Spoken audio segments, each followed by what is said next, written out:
able to deliver the same housing programs to the countryside, including housing provision for typhoon,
Japan! Konnichiwa, kabayan! Live na live po tayo dito sa Tokyo, Japan. Kung kasalukuyan po, nandito po ang host po ang Japan para po sa ating kasalukuyang 2020 Summer Olympics. And speaking of Summer Olympics, kaya po sa hapong ito, we are on the summer mood. It's the Philippines meet Japan. And then excited na excited po kami sa hapong ito.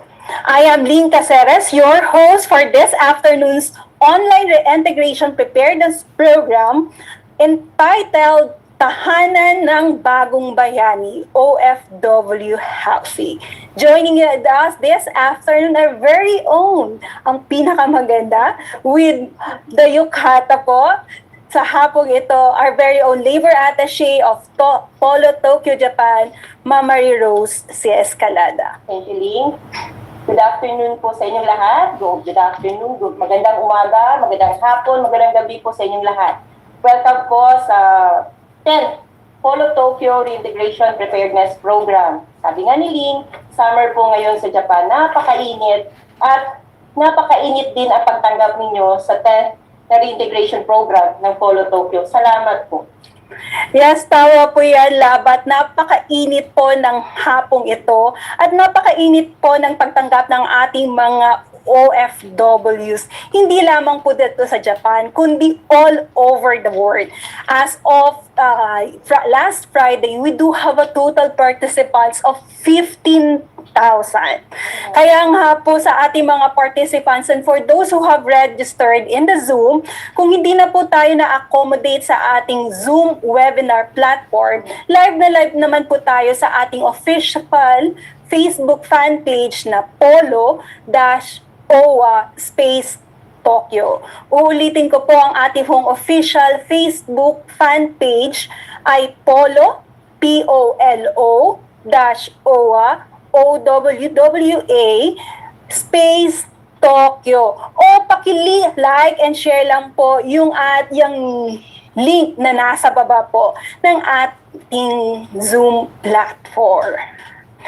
At no worries po sa ating mga Facebook fan page live viewers, lahat po ng inyong katanungan, clarification po ay masasagot din po ng ating mga resource speaker mamaya po during the question and answer or open forum po. Kaya kabayan, alam natin na excited ho tayo. Again, welcome to our online training at magandang hapon po sa ating lahat.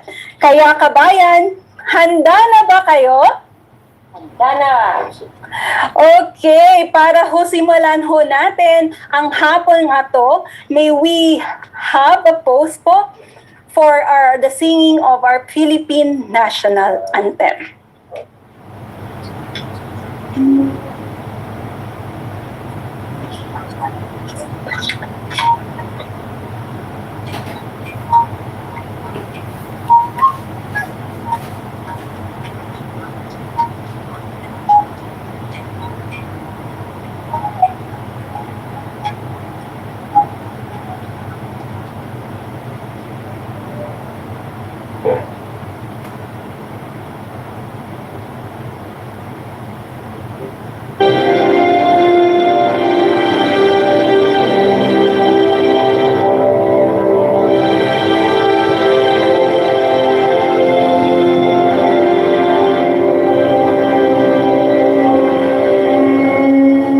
Pambansang awit ng Pilipinas.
Once again, magandang hapon po sa ating lahat and welcome to our 10th online reintegration program entitled Tahanan ng Bagong Bayani, OFW Housing, brought to you by Philippine Overseas Labor Office in Tokyo, Japan, in partnership from the National Housing Authority. Para ho makilala ho natin ang ating mga participants virtually at malaman po natin kung saan po sila panig sa manhong bahagi dito ho sa ating mundo, may we request our participants both in the Zoom webinar and also for our Facebook Live viewers to log on po to www.menti.com. Uulitin ko po, www.menti.com. At sagutin po ang katanungan, where is your current location? Saan po ang lokasyon nyo sa oras na ito? At ipasok po ang passcode na ito, 6724 Inuulit ko po, inaanyahan po natin ang lahat ng ating mga Zoom participants at ating mga Facebook Live viewers.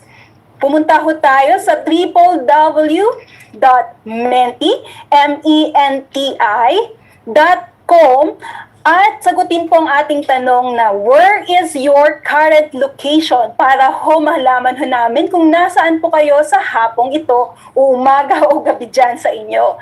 At ipasok po ang katagang 6724-1172.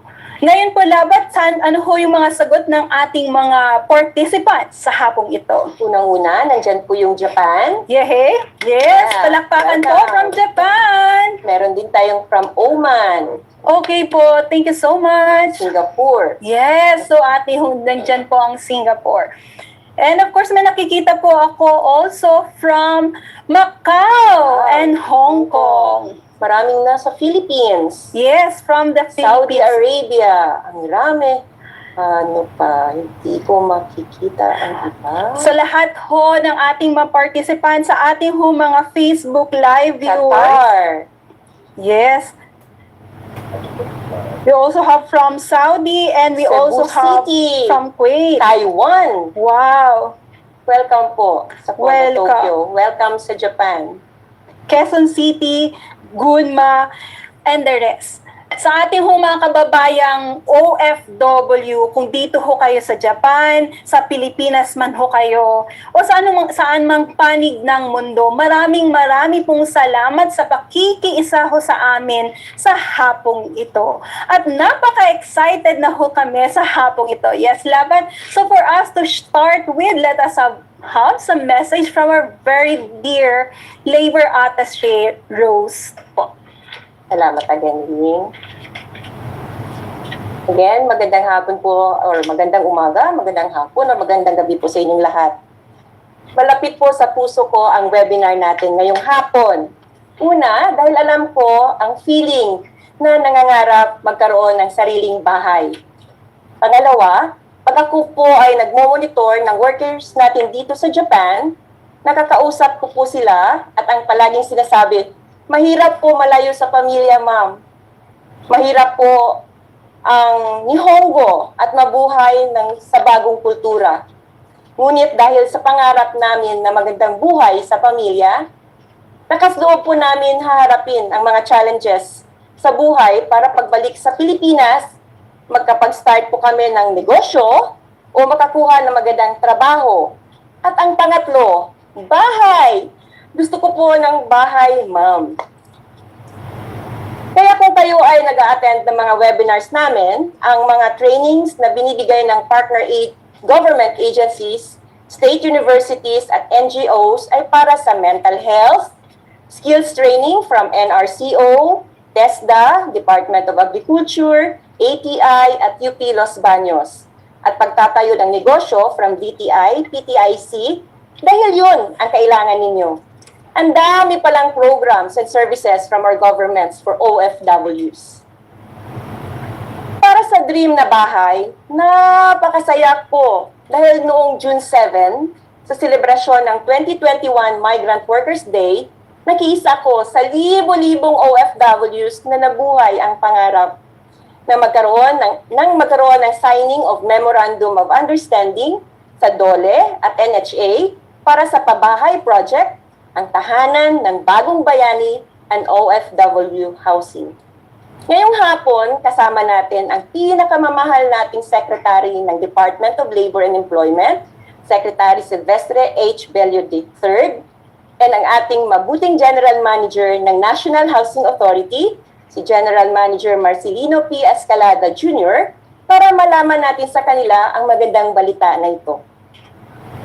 Nandito din ang ating mahal na Ambassador, Jose P. Laurel V. ng Philippine Embassy, Tokyo, Japan, at ang magaling na Administrator ng Overseas Workers Welfare Administration, Administrator Hans Kakdak. Maraming salamat po sa inyong lahat at mabuhay po kayo. Para sa lahat ng OFWs at kanilang pamilya nandito ngayong hapon, naway ang Polo Tokyo Reintegration Preparedness Program ay maging tulay para pangarap na bahay ay abot kamay. Sa muli, magandang umaga, hapon o gabi po sa inyong lahat. Thank you so much po, Labat. At alam ho natin marami na ho tayong mga kababayang OFW ang excited po sa hapong ito. To give his welcome remarks, may we call on our Ambassador of the Philippine Embassy in Tokyo, Japan, His Excellency Jose C. Laurel V. Known Secretary Silvestre H. Bello III, NHA General Manager Marcelino P. Escalada Jr., OWWA Administrator Hans Leo Kakdak, my colleagues in the embassy, to the Labor Attaché Mary Rose C. Escalada and her team, the organizers of this event, partner organizers, and virtual participants to this webinar. My dearest kababayan, magandang hapon po sa inyong lahat. First, allow me to welcome everyone to Tokyo, Japan, the host of this 2020 Tokyo Summer Olympics, and this afternoon's host for the webinar entitled Tahanan ng Bagong Bayani, OFW Housing. As a Filipino nation, we took pride in the victory brought by Heidelin Diaz for winning the women's 55-kilo category weightlifting and bringing home our very first gold medal. We take pride in our dearest overseas Filipinos who, like Heidelin, are also winning in lifting their own struggles mentally, physically, and emotionally, while our working employees are overseas. Just remember that the Filipino nation is also grateful for your contribution to our nation and to your respective job sites. In the advent of the COVID-19, it is unfortunate to say that our dearest Filipino workers have been affected by the pandemic in terms of their physical, mental health, emotional well-being, job financial security, and uncertainty in the future. But increasingly, your family back home have been feeling the pressure. Studies have shown that more and more OFW families have been struggling to pay the rent. Housing, transportation, and education costs have been increasing. The Philippine government has heard your call. A housing program initiative is offered for you, OFW, through the National Housing Authority and the Department of Labor and Employment. Hence, I'm inviting everyone to this afternoon's webinar to take this opportunity to listen carefully, open your perspective, write important things to remember, and do not hesitate to ask the resource speakers for any clarification.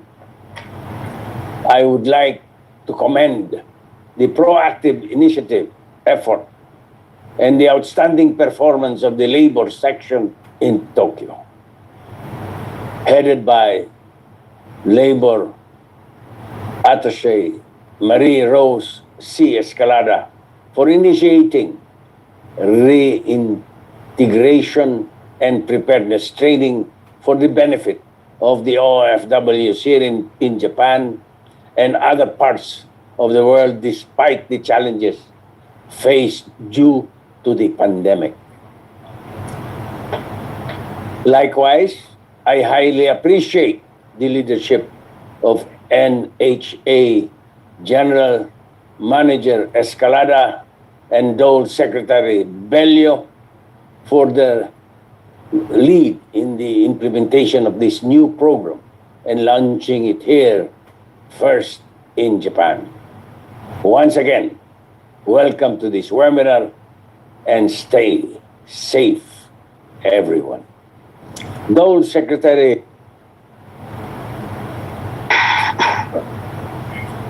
Once again, that is our Ambassador Jose C. Laurel of the Philippine Embassy in Tokyo, Japan, with his welcome message. Sa ating mga kababayan, please let us give a virtual applause sa ating pong Ambassador for his support in this afternoon's affair. Moving on, we will have a message from our partner agency for this afternoon from the National Housing Authority.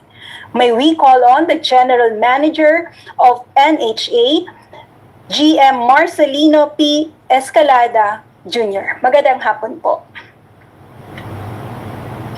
Good afternoon, good day everyone. Mabuhay kayong lahat, mga kababayan ko all over the country. Unang-una, I take this opportunity to thank everyone for taking time despite your busy schedule on a holiday, on a weekend, Saturday or Sunday, but you still found time to attend, to join us in this meaningful event that has been hosted by our Polo Tokyo. So thank you for your attendance. Thank you for your presence this afternoon. But of course, I'd like to give my thanks as well. Special thanks to our Secretary Bebot Bello of the Department of Labor and Employment, our Overseas Workers Welfare Administration Administrator, Hans Leo Kakdak, as well as our Philippine Ambassador to Tokyo, headed by Ambassador Jose C. Laurel, and our host for this webinar this afternoon. On a personal note, she is my wife, a lovely and beautiful wife, who is hosting our activity this afternoon. And above all, to my family from the NHA family based in Quezon City. And we are all located in the different parts of this country, from regions 1 to 13, Caraga, NCR, and all other satellite offices of the National Housing Authority. Towards this occasion, I'd like to personally give my thanks for having been given the opportunity to share our programs, our projects, our milestones of the National Housing Authority for the last 45 years. The National Housing Authority has been providing decent and affordable houses to the Filipino people who were and who are homeless, marginalized Filipino families. And as we move forward, we remain committed to making available not only decent and affordable houses, but also quality and resilient homes. In line with the President directives, President Rodrigo R. Duterte, that we should be able to develop sustainable communities. The authority has added to its priority National Shelter Development Program, which we call our Modern Heroes Housing, our OFWs. Towards this end, the National Housing Authority, as it was mentioned by our ambassador, together with the Department of Labor and Employment and OWA, signed a memorandum of agreement last June 7 of 2021 to address the housing need of our OFWs. Thus, we launched our Tahanan ng Bagong Bayani program as we envision to be able to provide the basic need of our society today, which we call our homes. Mga balay na to, our houses, which will shelter our own families. And that's the reason why we are all working abroad. Our Tahanan ng Bagong Bayani program, our end goal is to provide our OFWs and their families access to government housing and programs which are very much affordable. We are emphasizing affordable and affordability because we feel that regardless of the price and the amount, we are morally obligated to provide a heavily subsidized housing solution to our market, whether it's a primary market or secondary market, meaning to our beneficiaries. And this is with emphasis on no equity and straight monthly. Why? Because we have discussed this matter with the Pag-ibig Fund, that our housing solutions and our designs right now are even far, far better compared to other housing solutions and products and services available in the market today, and even more cheap and affordable compared to that of the market today. Meaning to say, this is something that the appraised value of Pag-ibig Fund is higher than the market value of our own housing solutions. For example, if our housing project is only 1.5 million, the appraised value of Pag-ibig Fund is 2.3. So if you buy it now and you resell it later, if you intend not to dwell or to use that, it means to say, na kumikita ka na in a matter of day or days or even month. But what is important is there is investment on the part of our OFWs. We are making this affordable at less cost. It is also with no equity and straight monthly, because again, the emphasis is it is heavily subsidized by government. So straight monthly, walang equity that others are also requiring from our own OFWs whenever you apply for private developers right now in the country today. So we offer wide range of designs and styles. We have duplex, we have low rise, medium rise, and for the first time in the National Housing Authority, we also embarked on something very ambitious. In the past, NHA only constructed the low-rise 5-story. Right now, in Cebu, there are 4 or 5 buildings at 10-story with lift already. And at the same time, here in Manila, we embarked to have a 22-story. Because our philosophy is, why can't we do it when the private sectors can? And after all, we have the same technical persons graduated from college, engineers and architects. We also have funding to support our own activities. And therefore, this is something that we can offer to our own beneficiaries, our OFWs. The sectoral housing is a strategy that will enable NHA to reach out to the variety of sectors in need of shelter. And number one is the OFW, our modern day heroes. NHA right now believe and we are committed to provide housing solutions to your own satisfaction, which we will be showing later in the presentation this afternoon. At the outset, during the time of COVID, our protocol, our standards would normally say, stay at home.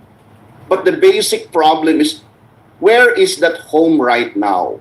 We should be able to have home first before we can stay at home. And therefore, the COVID will stay for the next 3 years, 4 years, or so. And therefore, we are morally and legally obligated to also provide housing solutions to our own kababayan, mga OFWs. And so, in behalf of our President, Rodrigo R. Duterte, our Senator Bongo, the members of the governing board, to include Secretary Bebot Bello. By the way, to all our OFW, mga kababayan natin, si Sec Bebot mismo ang nagsulti sa COA. He said, GM June, please provide something that is very material and meaningful accomplishments that our Filipino OFWs can be proud of, which is housing or homes. And he is the one that also discussed and lobbied before our governing board to approve the MOA and at the same time come up with this program that we're launching for the first time in Tokyo. I wish everyone all the best and a pleasant day as we offer to you, in behalf of the President, the biyaya ng pagbabago, the pamana ng pagbabago of the Duterte administration. This home will be yours. Take care of this, because this is the only gift that our administration can give you. Thank you and good day to everyone.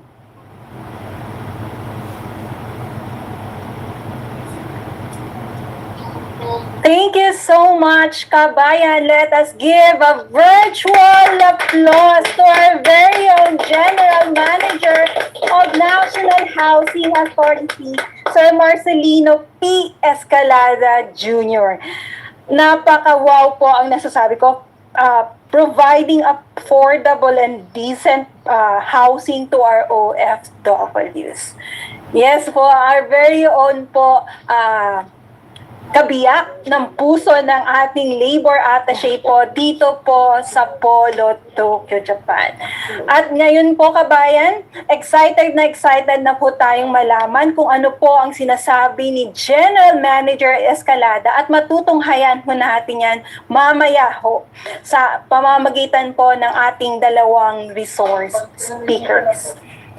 At this time po, we will have our message from our very own Secretary. We do have some technical problem po dahil po ang ating secretary po, our Dole Secretary Silvestre H. Bello, alam po nating napaka-busy po siya sa hapong at ito. Tama ho ba, Labat Rose? Grabe. Yes po, napaka-busy po. And then, ngayon po, there do have also other programs po for the, not only for our OFWs, for the other workers po. So at this end, we will have a voice call from our very own secretary dahil mahirap po yung signal at nagkakaroon po tayo ng technical problem. So mga kabayan, please help us welcome Secretary Silvestre H. Bello III of the Department of Labor and Employment for his keynote speech.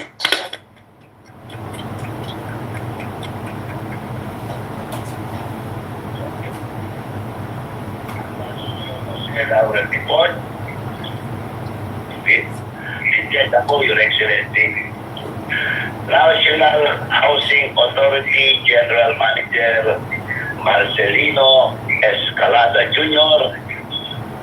Overseas Administration Administrator Hans Kapdap, Philippine Overseas Labor Office Tokyo, led by our very own Labor Attaché Ross Escalada, and of course sa ating mga resource speakers at yung libo-libo, milyong-milyong officers sa iba't ibang bahagi ng mundo. Sa inyong lahat, magandang umaga, magandang hapon at magandang gabi. At ngayon lang ako mag-webinar sa telepono kung anong ginawa ni Abad Rod. Siya ako sa webinar niyo sa telepono.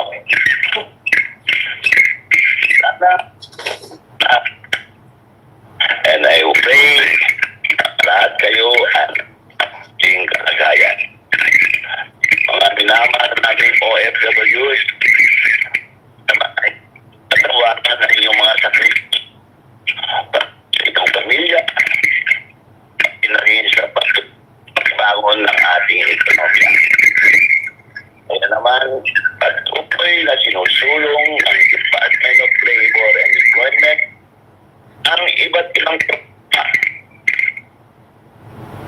para sa kapakanan ng ating mga tinuturing na tunay na bagong bayani. Ang mga OFWs nagbibigay ng serbisyong medikal, pati na rin ang pagbibigay ayuda para sa mga manggagawang lubos ng COVID-19 pandemic. At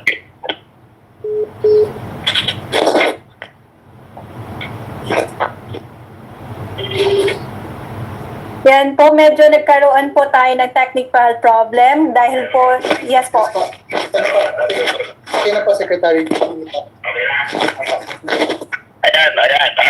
Naputol. Pero tuloy na naman.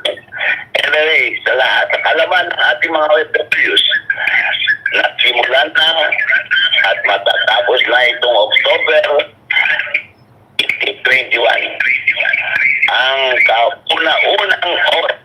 OFW Hospital na magbibigay libreng serbisyo para sa ating mga OFWs at ang kanilang pamilya.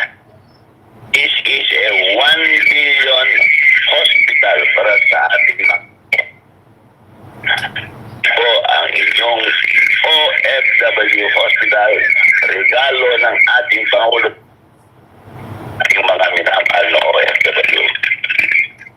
At ito naman, narinig naman yun, isa na naman magandang balita para sa minamahal na OFWs.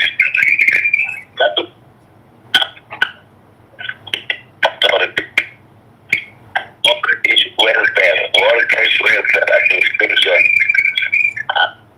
Po sila ng isang programa na tawag na murang pabahay para sa ating mga bagong bayani.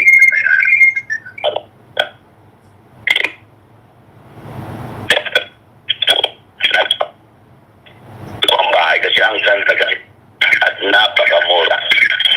Nakatira sa pagyan ng bahay mo. Ayan. Sa pagitan ng programang ito, mga minamahal OFW, pagkat namin na maligyandan ang isa sa mga nais ng ating mga kababayang OFW ang makapagpundar ng tahanan para sa kanilang pamilya galing sa kanilang pinaghirapan sa ibang bansa. Sana po marami sa ating mga kababayan ang makikinabang sa programang ito ng NHA, OWA, DOLE. At kalinga po sa ating mga OFWs ay muling binigyan diin ng ating Pangulo Rodrigo Roa Duterte sa kanyang State of the Nation address. Nakikinig kayo nung nakaraang Lunes lamang. Muli niyang pinapurihan ang ating mga OFWs sa inyong mga servisyo ayong dagat. Kapit ng administrasyong ito at inyong nakatutamba sa ating likod. Salamat ang layunin ng DOLE at bigyan ang paglikha ng sapat na trabaho dito sa ating bayan. Upang hindi na kayo mapilitan makipagpagta para sa inyong kabahayan. Makakaasa kayo na hanggat may manggagawang Pilipino sa labas ng bansa, patuloy tayong magsusulong ng iba't ibang programa, pulisiya, puro natin ang proteksyon at good and safe of our OFWs. Ang kasalaman po sa ating mga OFWs, mabuhay sa inyong lahat. Mabuhay ang panggagawang Pilipino. Mabuhay ang Pilipinas.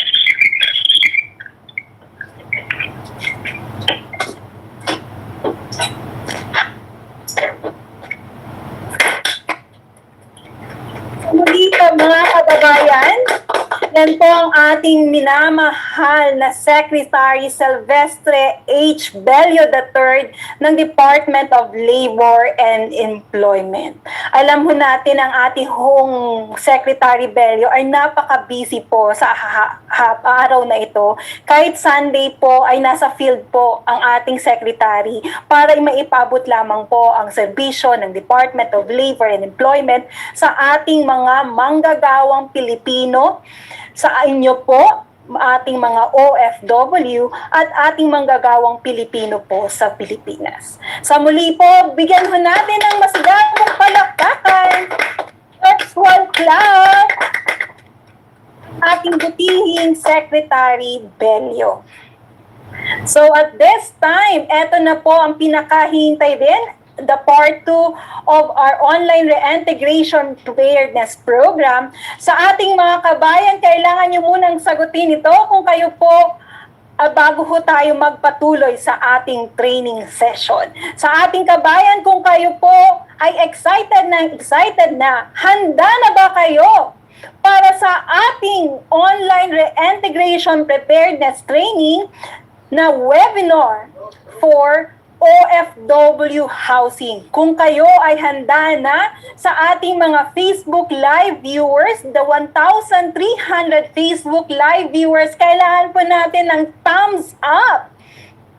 Ayan, bigyan niyo ho ng thumbs up. At i-heart niyo po ang post na to. At ganun din po sa ating mga Zoom participants, kung kayo po ay handang-handa na, say yes! Ayan. Okay, dahil ang handang-handa na ang ating mga kababayan na makinig sa hapong ito, both for our Zoom participant and Facebook Live viewers, mauuna po tayo. Let's have our first speaker.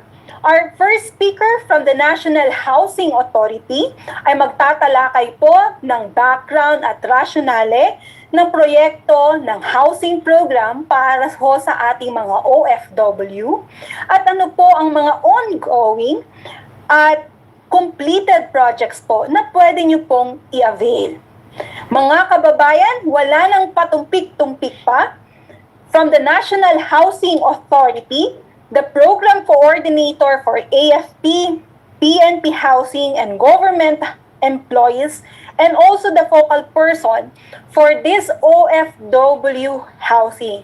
Kabayan, please help me welcome our Civil Engineer, Leon D. Villanueva, our first speaker. Ayan. Hello, everyone! Thank you, Ma'am Ling, for that warm welcome. Ayan, bago po ang lahat, ako po ay formal na nagpapakilala bilang ang unang presenter ninyo para sa ating activity na ngayon. Magandang araw, hapon, or gabi po sa ating lahat. We're live across the globe. Yes. So, grabe Ma'am Ling, kahapon, I was really excited at the same time. Ako po'y kinakabahan kasi ang nabanggit po sa amin, there are 15,000 participants already or attendees ngayong hapon. Yes, ang dami po sa chat box eh. So, yes po. Grabe, excited na po ba kayo? You are excited? Kumusta So, po they kayo are lahat? excited po, Engineer Lian. So, simulan niyo na po ang unang presentation sa ating Oo nga. kabayan. Alright, simulan na po ito. Okay, let me allow the share screen na lang po.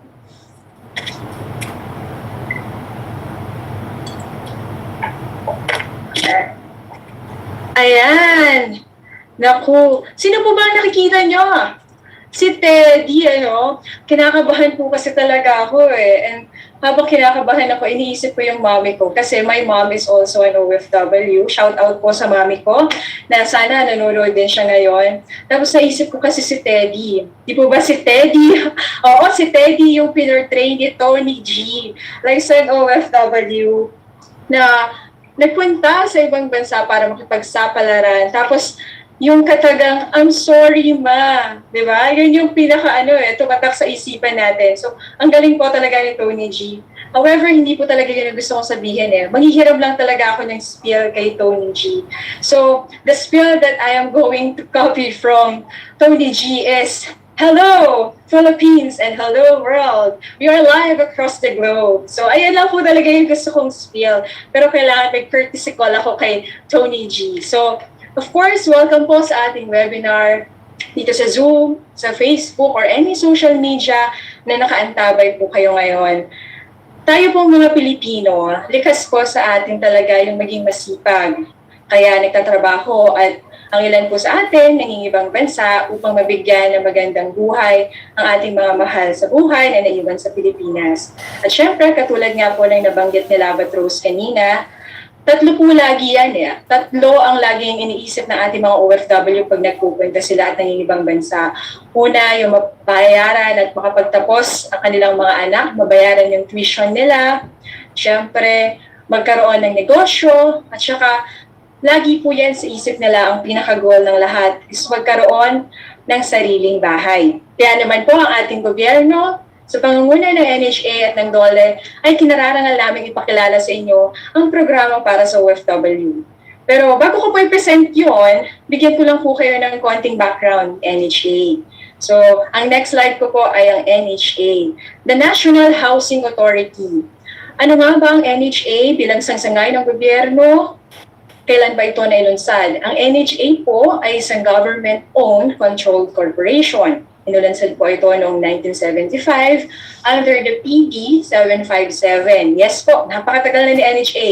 45 years in service na po ang NHA na ang visyon ay manguna sa pagbibigay ng isang buo, komprehensibo at pinagpaplanuhang komunidad para sa ating mga Pilipino, lalo na sa mga nabibilang sa low-income earners na tinatawag or yung mga marginalized po.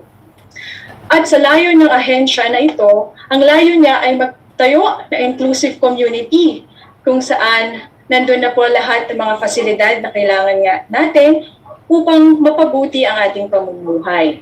At sa layon po ng ating vision na ito at sa pamamagitan po na ito, maisakatuparan naman po natin ang misyon ng pamahalaan na by 2025 ay matugunan natin yung 23% housing needs at ng ating bansa. So sa pamamagitan ng pagtayo ng mga bahay, yung mga abot kaya, livable, sapat, at buong pamayanan ay naroon na pangunahing pangangailangan katulad nga po ng nabanggit ko, transportasyon, palengke, terminal, at yung economic opportunity. Kumbaga sa isang subdivision, nandun na lahat, di ba?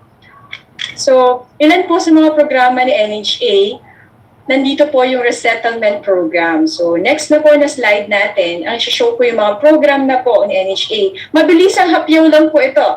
We have the resettlement program po ni NHA. Ito po yung programa ni NHA na ilipat ang mga informal settlers family natin or ISFs na nakatira doon sa mga danger areas, katulad din po ng mga naapektuhan or yung mga maaapektuhan ng mga government infrastructure, katulad po ng Supreme Court mandamus, excuse me po, Supreme Court mandamus ng layunin ay malinis at pagandahin ng Manila Bay.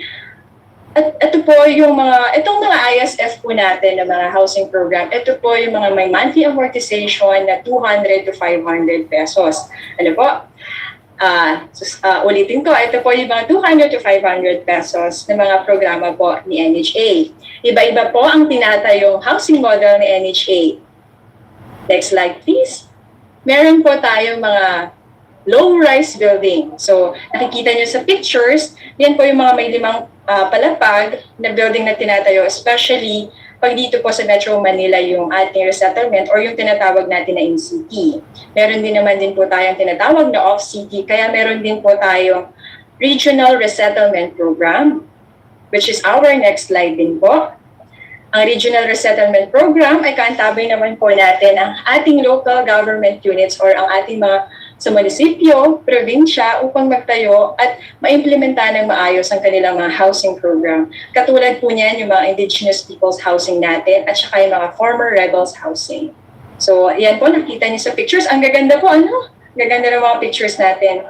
So, next slide, please, ma'am. So, another part is the housing assistance for former rebels housing. Ang next po, yung settlements upgrading, yan, pag-rehabilitate po yan, yung mga na-declared na socialized housing program po or socialized housing sites na NHA upang magkaroon ng seguridad ng pag-aari ng bahay or ownership po ng bahay ang mga nakatira dito. Another one is the sites and services po. Kasali po dyan yung pag-survey ng lupa or yung pagtititulo. Ayan. So, ayan po yung mga sites and services. Vertical development. Yan, katulad po ng picture kanina, yung mga low-rise building natin. And then of course, we have one major program din po ng NHA, yung Housing Program for Calamity. Ito po isang major program ni NHA para naman po sa mga nasalanta ng kalamidad, tulad ng bagyo, ng earthquake, of course, kahit din po ang fire. Kasama po sa aming calamity program, yung emergency housing assistance. Ito po yung pinakaunang aksyon ni NHA.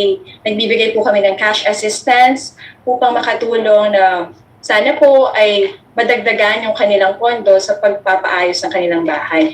And last but not the least, of course, is the Government Employees Housing Program na under po ng Administrative Order number 9 na nabigyan ng mura, decent, kalidad na pamamahay ang ating mga kawani ng gobyerno, kasama po dyan yung uniform personnel at saka po yung mga sundalo, katulad ng mga police. Ayan po, yan po yung Government Employees Housing or yung naririnig nyo na AFP-PNP Housing. So, ayan po yung mga programa ni NHA. So, napakabilis lang po. Tapos, may papakita lang po kung quick na video before tayo sa susunod na main event natin. So, play the video, please. As we embark on the next 50 years,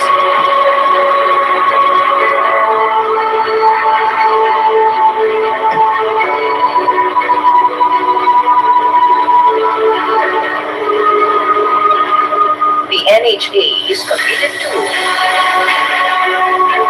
constructing quality homes, building better lives.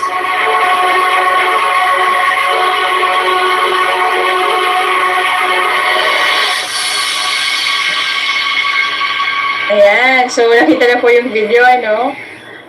Katulad po ng sinabi ng video, and of course, our GM's speech kanina, as we embark to the next 50 years, we are committed to and we aim to provide and construct quality homes to build better lives. Yan po yung aming tema para sa susunod na 50 years. Kaya naman po, kinararangan pong i-present sa inyo, proudly present po without further ado ang bagong programa ng NHA at ng Department of Labor and Employment, tahanan ng Bagong Bayani Program. Housing para sa ating mga economic heroes, our modern heroes, our overseas Filipino workers.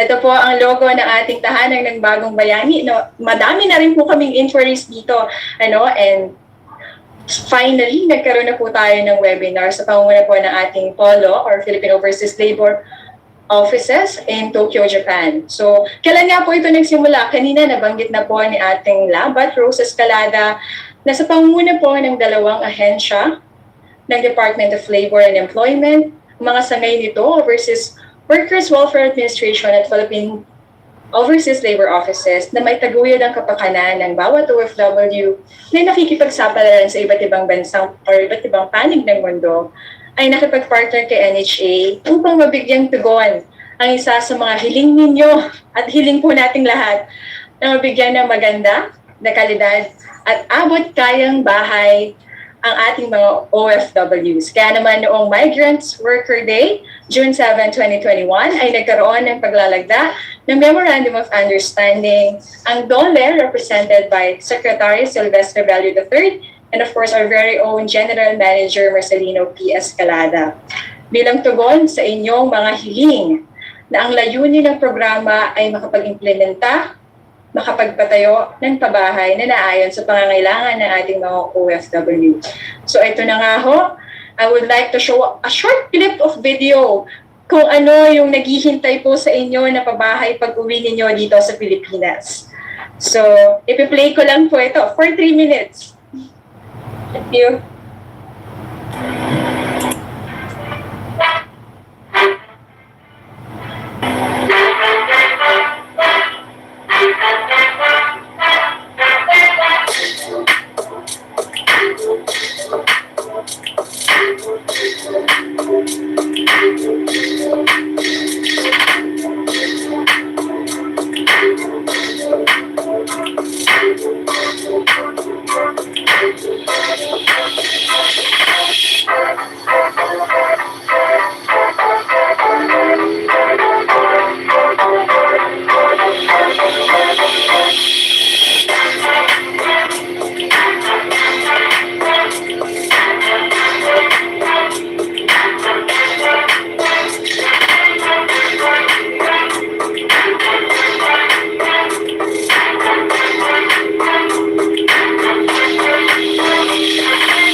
ng aming two-story duplex. Ang features niya ay 2 bedroom, 2 toilet and bath, and of course, an open kitchen and living room.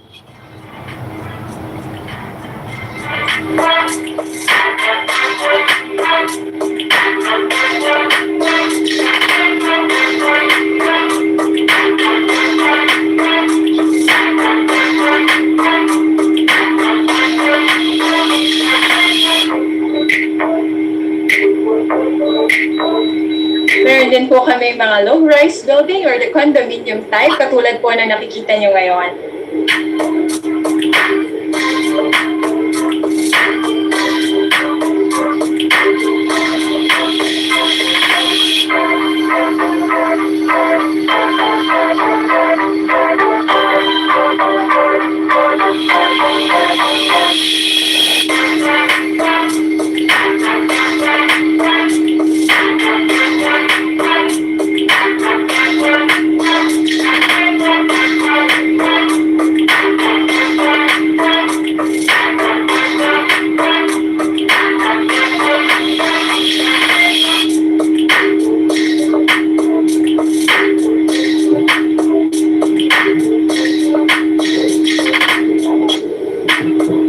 Ayan. Marami po tayo, ano? We have 28 projects nationwide, located nationwide. So, yan po yung mga pahapyaw natin ng mga bahay na naghihintay dito sa inyo sa Pilipinas, ng mga ongoing housing projects po natin. So, para naman po, mabigyan ka kayo ng mas detailed naman po ng mga projects or yung mga features ng mga pabahay namin. Nababasa ko po yung mga comments ninyo eh. Maraming salamat po. Yan po ay ang pangunguna ng ating President Roa Duterte. Kaya ganyan na po kaganda yung mga pabahay ni NHA. So, ongoing projects po natin for the Tahanan ng Bagong Bayani or the OFW housing. First, magno-north to south po tayo. Norte, pababa ng south. Meron po tayo sa Region 1, our Santa Monica Homes located in Barangay Santa Asuncion, San Nicolas, Ilocos Norte. Lahat po ng mga two-story duplex type of housing natin. Ito po ay mga may lot area na 80 square meters at meron po tayong floor area na 60 square meters. Ang lalaki po, ano? Meron din po tayong mga open for garage. Ayan po. Ganyan po ang Santa Monica Homes. Ang mga pictures po na ito ay mga actual pictures po ng site namin. So, pag nagpunta po kayo ng Norte, feel free to visit our site. Next slide, please. Ayan. So, yan po yung mga nearby establishments po natin. Kung makikita nyo, malapit lang po siya sa Barangay Hall. Ito po yung mga 2 to 5 kilometers lang yung radius ng mga facilities natin. So, malapit at malapit lang naman din po. Kasi, di ba, sa province, wala naman tayong traffic. So, yung mga 2 to 5 kilometers, parang minutes away lang din po yun. So, update po ng mga pictures ng ating, ayan, ganyan po yung Santa Monica Homes, di po ba? Feeling subdivision na tayo. Tapos ang lalawak po ng mga kalsada natin sa ating mga housing projects. Also, meron tayong mga marker para at least hindi naman kayo mawala. Pero hindi po kasama yung, yung kotse sa binibenta po namin. Yung bahay lang po, ha? Ayan, so next slide po. Ayan, yan po yung mga interior nyo. Kung gusto nyo na ganyan, yung ayos ng bahay, pwedeng-pwede po. Ayan. So, pasadahan lang po natin itong mga to. Ito po ay sa Woodstown, Barangay Villa, Rosario, La Union. Napakalapit po. Very accessible to the TPLEX or Tarlac, Pangasinan, La Union Expressway. Ilang kilometers or ilang hours away lang from Manila, nasa La Union ka na. Tapos ang bahay mo malapit pa doon. So, ayan po yung aming model house. Right now, we are already ongoing land development po sa La Union. Dito naman po, 500 units ang number of housing na itatayo po ni NHA dito. So, yung mga nearby establishment po, para at least pag hindi kayo mawala, saan kaya malapit ito? Naku, napakalapit po nito sa Rosario Municipal Hall. Siguro wala pa po 1 kilometro, nasa munisipyo ka na. Likod lang po ito halos ng munisipyo. So, ito po yung parang Little Tagaytay. Yan. So, ang next naman po is the one in Region 3. Siyempre, kasi San Miguel, Tarlac. So, pababa po tayo. The Casa San Miguel is located in Barangay San Juan de Valdez, San Jose, Tarlac. Same pa rin po ang features niya. Meron tayong 2-story duplex, 60 square meters and 80 square meters na lot area. So makikita niyo po ang ating Casa San Miguel. Malapit din po ito sa mga establishments. Lahat po ng projects ni NHA, we locate our projects na accessible po sa ating mga community facilities. Kaya po, kung mapapansin nyo, we also make sure that they are near to facilities like hospitals, mga schools, yung mga barangay hall. So, ganun po, usually nasa 2 to 5 kilometers range lang po. And also, malalapit din po ito sa mga tourist spots natin. So, yan po ang Casa San Miguel. Please, next slide. Yan, the Casa San Miguel, San Juan de Valdez. Next slide, please. Yan. So, makikita niyo po, di ba, ang lawak ng mga roads. O, kahit hindi kayo pwede, pero hindi kayo pwede mag-parking sa daan, ha? Meron po tayo sa open garage parking. So, ayan. And then, of course, palapit ng palapit sa Manila, Mount Arayat Residences located in Barangay Telepayong in Pampanga. This is in Arayat. Kitang-kita niyo po ang Mount Arayat. Pagkagising nyo, kitang-kita nyo ang Mount Arayat. So, napaka-presko po dito sa ating site na ito. Ayan, the Mount Arayat Residences.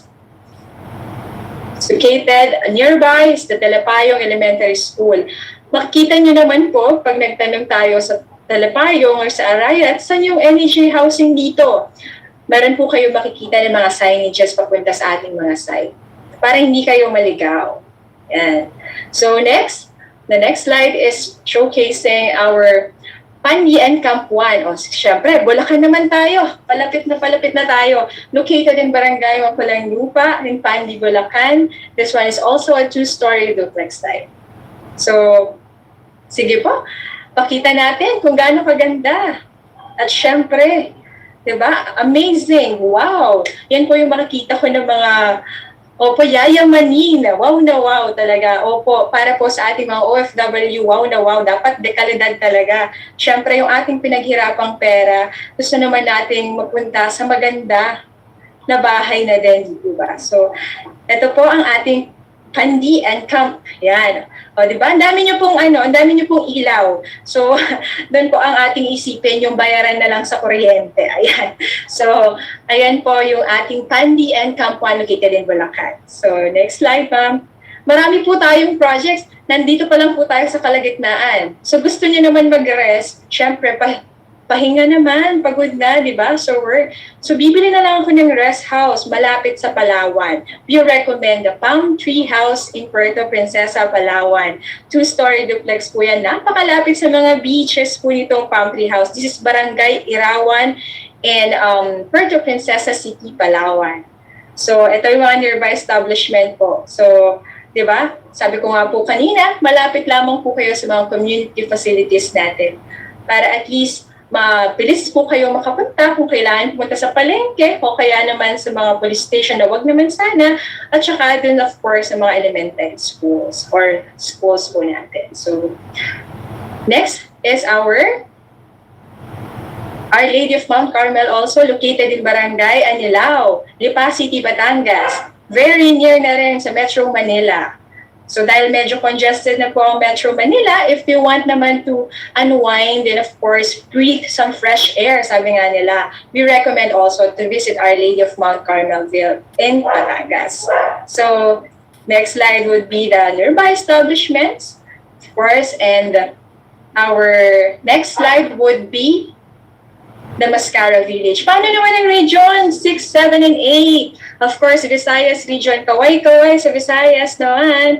Of course, we have the Mascara Village located in Sumag-Bacolod City naman po ito. So, ito naman po ay isang 2-story din po. Right now po kasi, meron po tayong ongoing pa yung land development. Pero wag po kayong mag-alala kasi kung ano yung nakikita nyo na perspective dyan, ganyan na ganyan po yung actual picture. Pero mas maganda, of course, and mas malaki. So, same pa rin po lagi, yung features po ng bahay, kung paano yung interior, yun at yun po yun. 2-story po siya, 60 square meters, 30 sa taas, 30 sa baba. Ayan.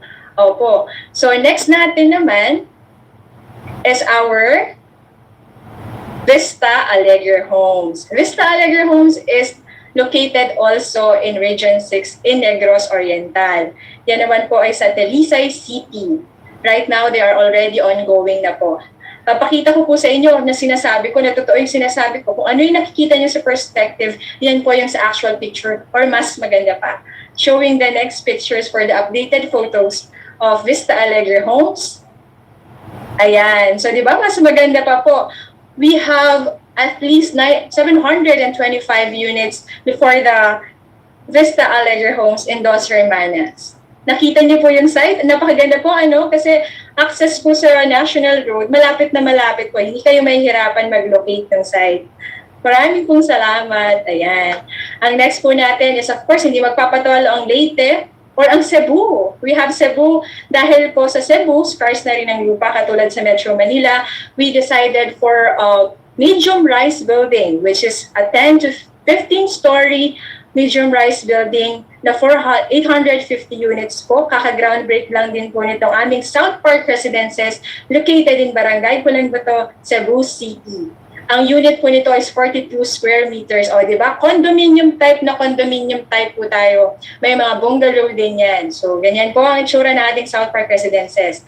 Ang next naman po is that our Leyte na. Yan, ang Crown Estates. Crown Estates is located in Barangay Bobonon, Alang-Alang, Leyte. A two-story duplex type as well. So, ito po yung updated pictures po ni Crown Estates. Ayan. O, diba? Mas maganda yung actual pictures kaysa sa perspective. Yes po. Yehey talaga. So, ang next naman po is our Mindanao region. Of course, dapat tutungo tayo sa Mindanao. So, congratulations to Miss Hidalin for winning the gold medal. And of course, magkakaroon po siya ng isang pabahay mula sa ating ahensya. Kung napakinggan niyo po ang ating speech ng President, magkakaroon po siya sa Cabaluay Place. So kung taga Zamboanga kayo, magiging kapitbahay niyo si Hidalin Diaz, located in Barangay Cabaluay, Zamboanga City, also a two-story duplex type of housing. So ito po, yan po talaga yung itsura niya kasi you can choose po kung ano yung exterior or architectural design ng inyong bahay. So ayan po, meron tayong options. Yan. May mga vintage style or type tayo or exterior design. Ayan, ganyan po.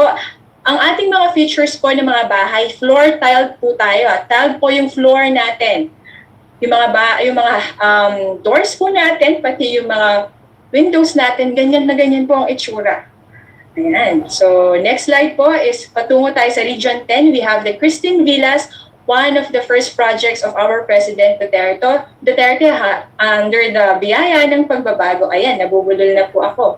The Christine Villas in Maria Cristina, Barangay, diba? Lanoi, Barangay Maria Cristina, Lanoi, Lanao del Norte, Baloi, Lanao del Norte. So, ayan po yung ating house type rin naman, two-story duplex din po. Ayan. So, ito po yung very accessible po yung Christine Villas. If you can see on the Google map, makikita niyo po na along the highway lang po siya. So, next po. Ayan. We have 1,000 units po dito for Christine Villas in Baloi. And then next is the one in Region 11. So, syempre, Davao tayo is pupunta tayo sa Ciudad de Dahican in Mati, Davao Oriental. So, same pa rin po ang features natin. Ang papakita ko na lang po sa inyo yung mga updated pictures natin. This is the Ciudad de Dahican. So, ayan po, Ciudad de Dahican, always near the National Highway or National Road po. Ayan. Next po, ayan, ang itsura ng ating Ciudad de Dahican. Di po ba? Sabi ko sa inyo, ito po yung actual pictures po talaga. Kitang-kita nyo, nandyan po yung mga staff ng NHA. So, ganyan na ganyan po talaga. So, moving forward, we have another one in Davao, Badayao Residences, a 5-story. Katulad din po ng South Park Residences, condominium type po ito. Ito po ay dalawa naman na model. We have Model A and Model B. Sa Model A, 42 square meters. Sa Model B, 36 square meters. Dalawa po yung bedrooms at saka isang toilet and bath. So, next slide na lang po. Updated pictures na tayo. Ayan. Pakita natin, ayan. Malapit na pong matapos ang Madayao Residences. Actually, substantially completed na po ito. So, pwedeng-pwede na po kayong lumipat. Ready for occupancy na po ito. Ayan. Next na po natin. Yan, no? Napakaganda. Ganyan po yung mga unit. Ang lalaki po ng mga unit natin. 42 and 36 square meters. So, next slide naman po. Ayan po yung floor plan. We have Maresca Homes. Siyempre, meron tayong famous ang Davao sa Samal Island. So, isa sa mga projects natin located in Samal is the Maresca Homes, also 2-story duplex type. Tingnan niyo po, napakaganda ng window. Simula sa taas hanggang baba. Diba? So, next slide. Yan po talaga yung pictures na ating Maresca Homes. Ayan po ang Maresca Homes right now. Floor tile po. And then, with a white and red na motif naman po ng kanyang design. So, moving forward, in Davao, we have Blue Farm Villa. Ayan naman, 2-story duplex din, di po ba? Yes, Blue Farm Villa. Minsan po, ang pangalan po ng aming mga projects, is yung kung saan sila malapit, yun din po yung aming pinapangalan. So, Blue Farm Villa. So, medyo malapit siya sa mga farm. Blue Farm Villa tayo. So, mga ganon. So, next slide, please. Yung mga update ng pictures na po natin. Blue Farm Villa is located in Dugbok District, Davao City, Davao del Sur. Ayan po, kung makikita nyo, lagi tayong may mga pangalan or marker, project marker, para naman po na-inform tayo kung ano yung projects na ito. So, meron din po tayong mga guardhouse minsan, naglalagay po ng guardhouse yan, parang subdivision type na talaga yan. So, ang next po na slide natin, ayan, ganyan na ganyan po. Next po. Ayan, ma'am. So, di ba? Kung ganyan ang interior house mo, parang ayaw mo nang umalis ng bahay. Talagang work from home ka na lang, especially ngayong pandemic. So, Xavier Heights naman, located in Barangay Catalunan Grande. This one in Davao City as well. So, Xavier Heights po, right now, they are already ongoing with the housing or the model house na po. Ito na po yung ginagawa nila dun sa ating area. So, next slide na po, ma'am. Ayan, nearby establishments. So, okay, ano pa ba yung mga features ng mga projects na NHA? Siyempre sa housing features po namin, conventional method po ang ginawa namin. Concrete columns, beams and slabs, steel trusses, pre-painted sheets, roofing, kaway-kaway sa mga civil engineers dyan. Solid and flush doors and windows, tiled floors, granite countertops, and kitchen sinks. So yung land development po namin, yung concrete roads namin, yung mga width nila, ranging from 6 meters hanggang 12 meters. O diba, dinaig pa yung national, ay baka maano tayo.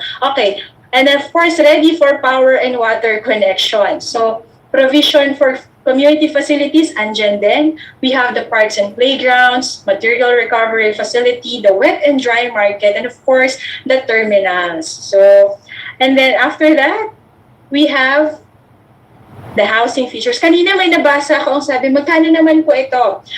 Our projects under the Tahanan ng Bagong Bayani, very affordable po ito. The model type na 2-story, the unit cost is 1,904,400 pesos. An estimated monthly amortization of 12,000 per month. Wala po tayong equity na tinatawag katulad po na nabanggit kanina. So, para po dun sa mas detailed pa na pagbabayad or mode of payment, we will discuss it po later on. So moving forward po, our price range for our projects in NHA for the Tahanan ng Bagong Bayani ranges from 1.6 million to 2.1 million for the duplex type housing. For condominium type housing, around 2.2 million to 3 million na po yan. Naku, napakababa na po yan. Napaka-affordable na po yan kasi considering our market price right now na mas tumataas pa po, especially for the condominium type housing. Tapos kailan ang maximum years to pay mo? We have 30 years to pay po for this project. Or kung mas maganda, kung meron ng ibang mode of payment naman, we can also go into that mode of payment, different mode of payment, which we also gave you tatlong option po. We have 3 options. First is the in-house financing of NHA, outright cash, kung medyo kaya-kaya naman po at nakapag-ipon na tayo ng bahagya, at through Pag-ibig Housing Loan. We are very glad to inform you that we are in partnership with Pag-ibig Also, kaya po nandito ang ating mga pag-ibig team kasi sila yung re-rest back po sa akin para i-discuss yung ating pag-ibig housing loan. And from that, our mode of payment, I will just proceed and give you, kanina nabasa ko, wala ba sa NCR? We have upcoming projects po for our tahanan ng Bagong Bayani. For NCR, we have the one in Crescente 1, National Capital Region, Crescente 1, a 12-story po, 36 square meters or 24 square meters po ngayon. Right now, nasa project packaging na po siya. At kung marami po ang gusto mag-avail nito, naku, inform nyo po kami, call us mamaya po dun sa information or sa link na bibigay namin. And then moving forward, we have the one in Region 1, St. Gregory Parkville. Ay, naku, nauna pala ako. Ayan. Sa Region 1, we have St. Gregory Parkville at saka Pilgrim Heights naman po sa Ilocos Sur at saka po sa Pangasinan. So, paklik lang po ma'am. Ayan, ganyan po yung St. Gregory Parkville. And then next is the one in Pilgrim Heights in Barangay Pugaro, Manawag, Pangasinan. And then of course, we have Region 3. Sa Nueva Ecija meron po Acacia Greenfield Homes in Nueva Ecija, Camp Magsaysay Homes in Cabanatuan and Mount Samatville in Bataan. Ito po yung mga number of units, kaya pwede po kayong avail sa libo-libong OFWs. Ako po ay nag-inform sa inyo na mag-apply na po kayo. So next po, yung mga pictures na lang ng ating mga sites. Ayan, Acacia Greenfield Homes. Ayan, medyo slippery ang road, pero yan. Ayan po, Camp Magsaysay Homes. And then after that, ang ating Mount Samatville. Lahat po ng mga projects na ito, like I've mentioned before, all of these projects are upcoming projects. So right now, you can just apply po. Apply pa kasi later po, sasabihin sa inyo yung mga forms na kailangan ninyo. And then next po, ayan, Region 11, we have the one in Balay San Agustin and also the Capiaan Heights, Digo City and Davao City. Panabo City, Davao del Norte. So two-story duplex pa rin po sila. Ayan. So, ayan po. Marami na po kayong nakita mga pictures. Marami na kayong choice.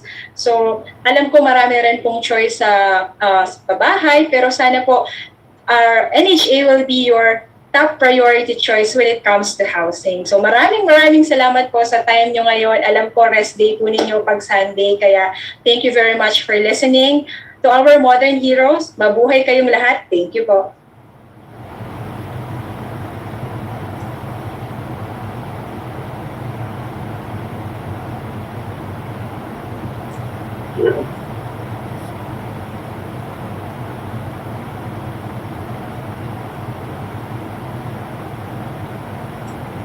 Ayan, for our next discussion, it will be our estate management, Ma'am Ling. Andiyan na po ba si Ma'am Ling? Ayan.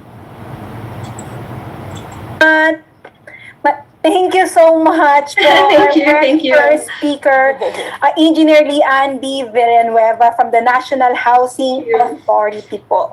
Discussing about the background and rationale of the projects and then yung ating pong mga ongoing at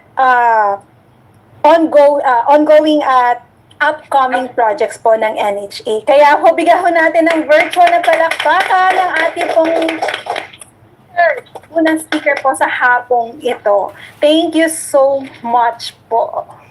So ngayon po sa ating mga kabayan for our second discussion, discussing about the requirements, eligibility requirements and application process. We will have from the National Housing Authority, the Department Manager, Ma'am Ana Valladores Baon. Bigyan po natin ng palakpakan si Ma'am Ana. Hello, Ma'am Ana. Magandang hapon po. Magandang hapon po sa ating lahat, lalong-lalo na po sa ating mga kapatid na OFWs. Para po doon sa mga nandoon sa ibang panig ng mundo, magandang umaga at magandang gabi sa inyo. So, tunay na magandang balita po ang hatid namin sa inyo sa araw na ito. Pangalan lamang po ng ating programa ay dedicated na sa inyo dahil kanina po nabanggit nga po ng ating butihing GM na kayo ang aming modern day heroes dahil sa napakalaki ng inyong papel para sa pag-unlad ng ating ekonomiya. So, maraming salamat po. Kung kaya't kami din ay binabalik namin sa inyo ang lubos na pasasalamat sa inyong nagawa para sa ating bayan. So, dahil po sa bilang pagkilala po sa inyong kontribusyon sa ating bansa, ang National Housing Authority po ay ninais na kayo ay mabigyan ng isang mataas na kalidad ng pamumuhay sa pamamagitan po ng pag-aalok sa inyo ng isang tahanan, hindi lamang po simpleng bahay, kung hindi isang tahanan sa sariling bayan. At ang atin pong ginawang tuntungan dito sa ating programang ito ay ang Balay Advocacy. So pag sinabi nating Balay Advocacy, ito palagi po itong kakambal ng logo ng NHA. Ang ibig pong sabihin niyan, building adequate, livable, affordable, and inclusive Filipino communities. So hindi lang bahay ang ating pinag-uusapan, kung hindi isang magandang komunidad na inaalay po sa inyong lahat. Upang higit na mapagbuti po ang programang ito, ay nagkaroon nga po, kanina po nabanggit ni Ma'am Rose, ang ating labor attaché, na nagkaroon po ng kasunduan o memorandum of understanding ang aming ahensya, ang NHA, sa DOLE. At nagkasundo po ang dalawang partido na palalaganapin natin ang programang ito sa abot ng ating makakaya sa lahat ng rehiyon ng Pilipinas.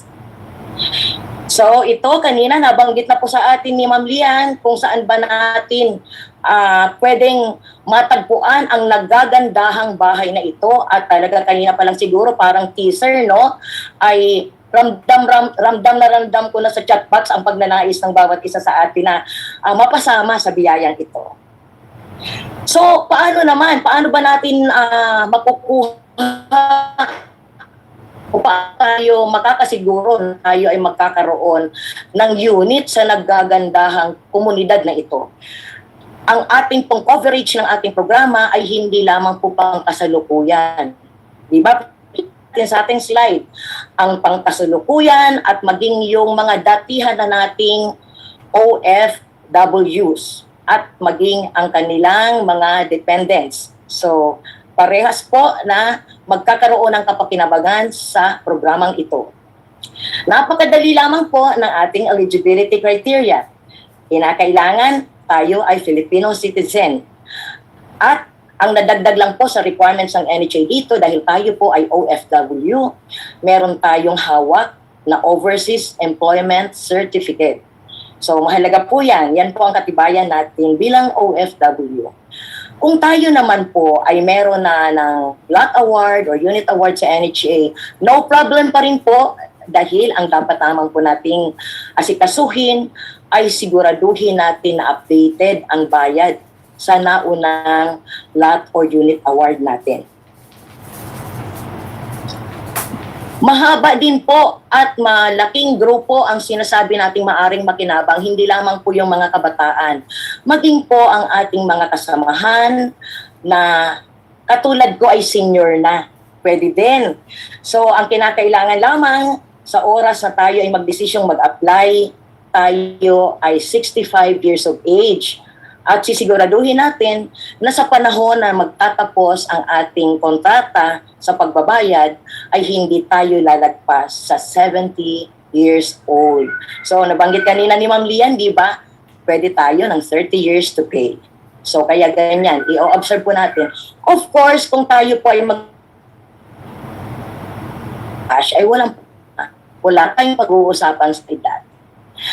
Yung OFW dependents naman po, maliban doon sa mga nauna ko nang nabanggit, kinakailangan na sila ay gainfully employed at meron ng sufficiente na income. Kailangan po syempre dahil meron tayo ng babayarang tahanan.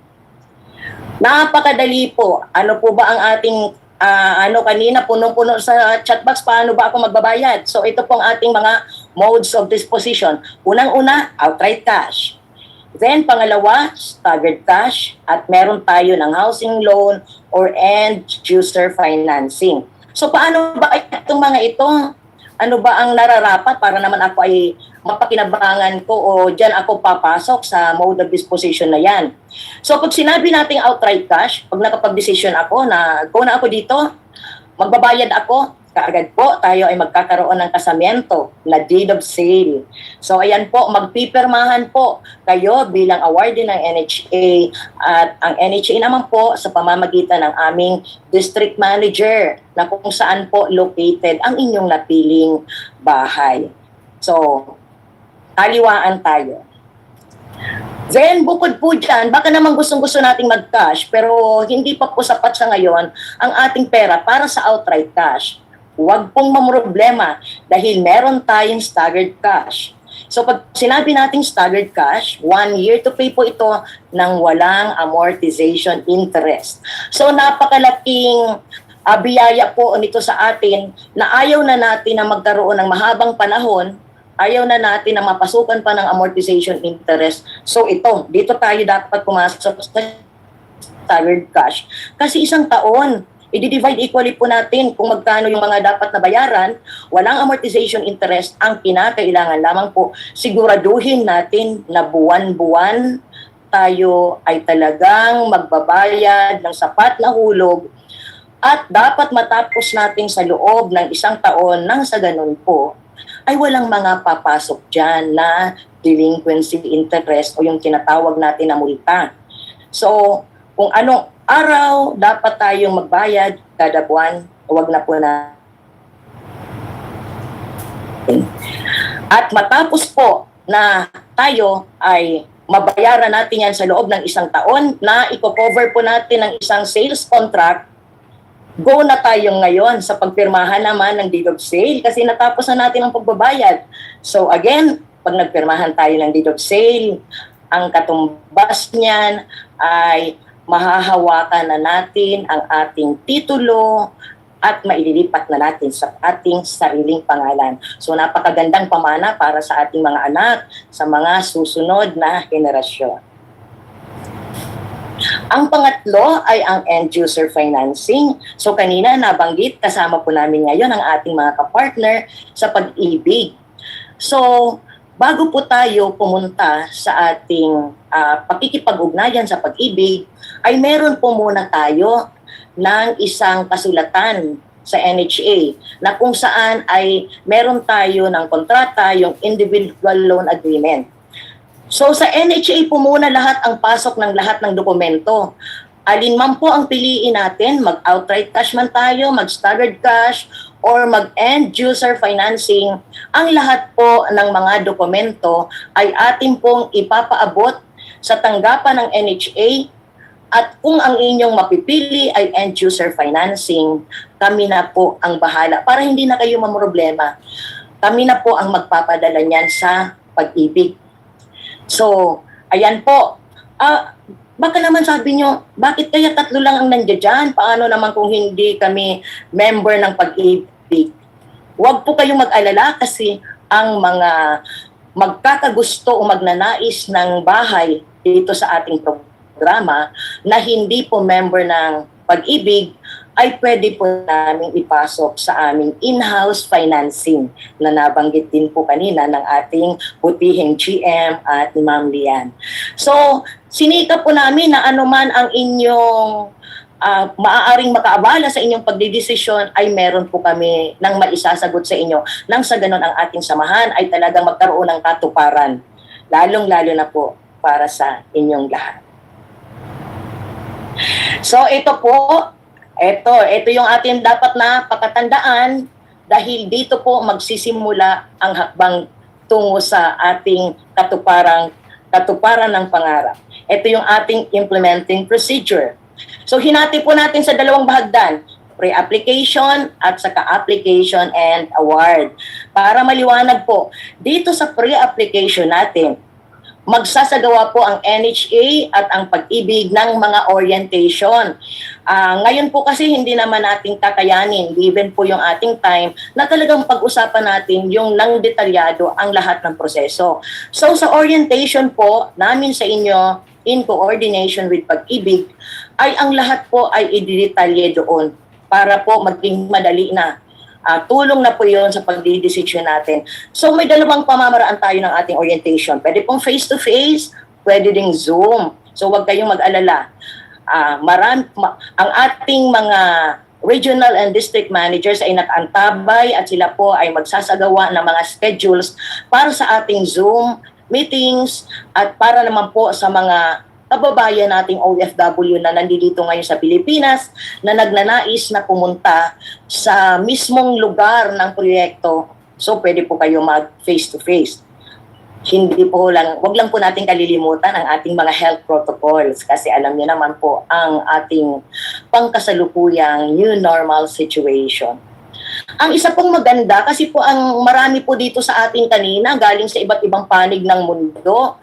So syempre baka hindi sila maka-attend ng localized na orientation. So wag po tayong mag-alala dahil malapit na pong mabuksan ang ating JEP online portal. So Government Employees Housing Program, naka-sisterhood po ng ating OFW Housing Program. So magkakaroon tayo ng online viewing na kung saan pagpasok natin, pwede tayong mag-walkthrough virtually. Yung mga diniscuss kanina ni Ma'am Lian, matatagpuan natin doon. Magkano ba yan? Ano ba yung mga features? At baka medyo gusto pa nating muling makita kung ano ang kaninang pinakita. So, sa pre-application period po natin, pagkatandaan po natin, ito yung punto na dito tayo mag-iisip ng husto. Go or no go? Pero para sa amin po, go tayo kasi para sa inyo po talaga ito. So, the moment po na tayo ay nagdesisyon na tayo ay magkaroon ng ating pangarap na tahanan, sa loob po mismo ng ating JEP online portal ay nandoon. Meron doon ng icon ng how to apply. At pag click nyo yon, nandoon po nakalagay ang ating application form at saka checklist of requirements. So napakadali.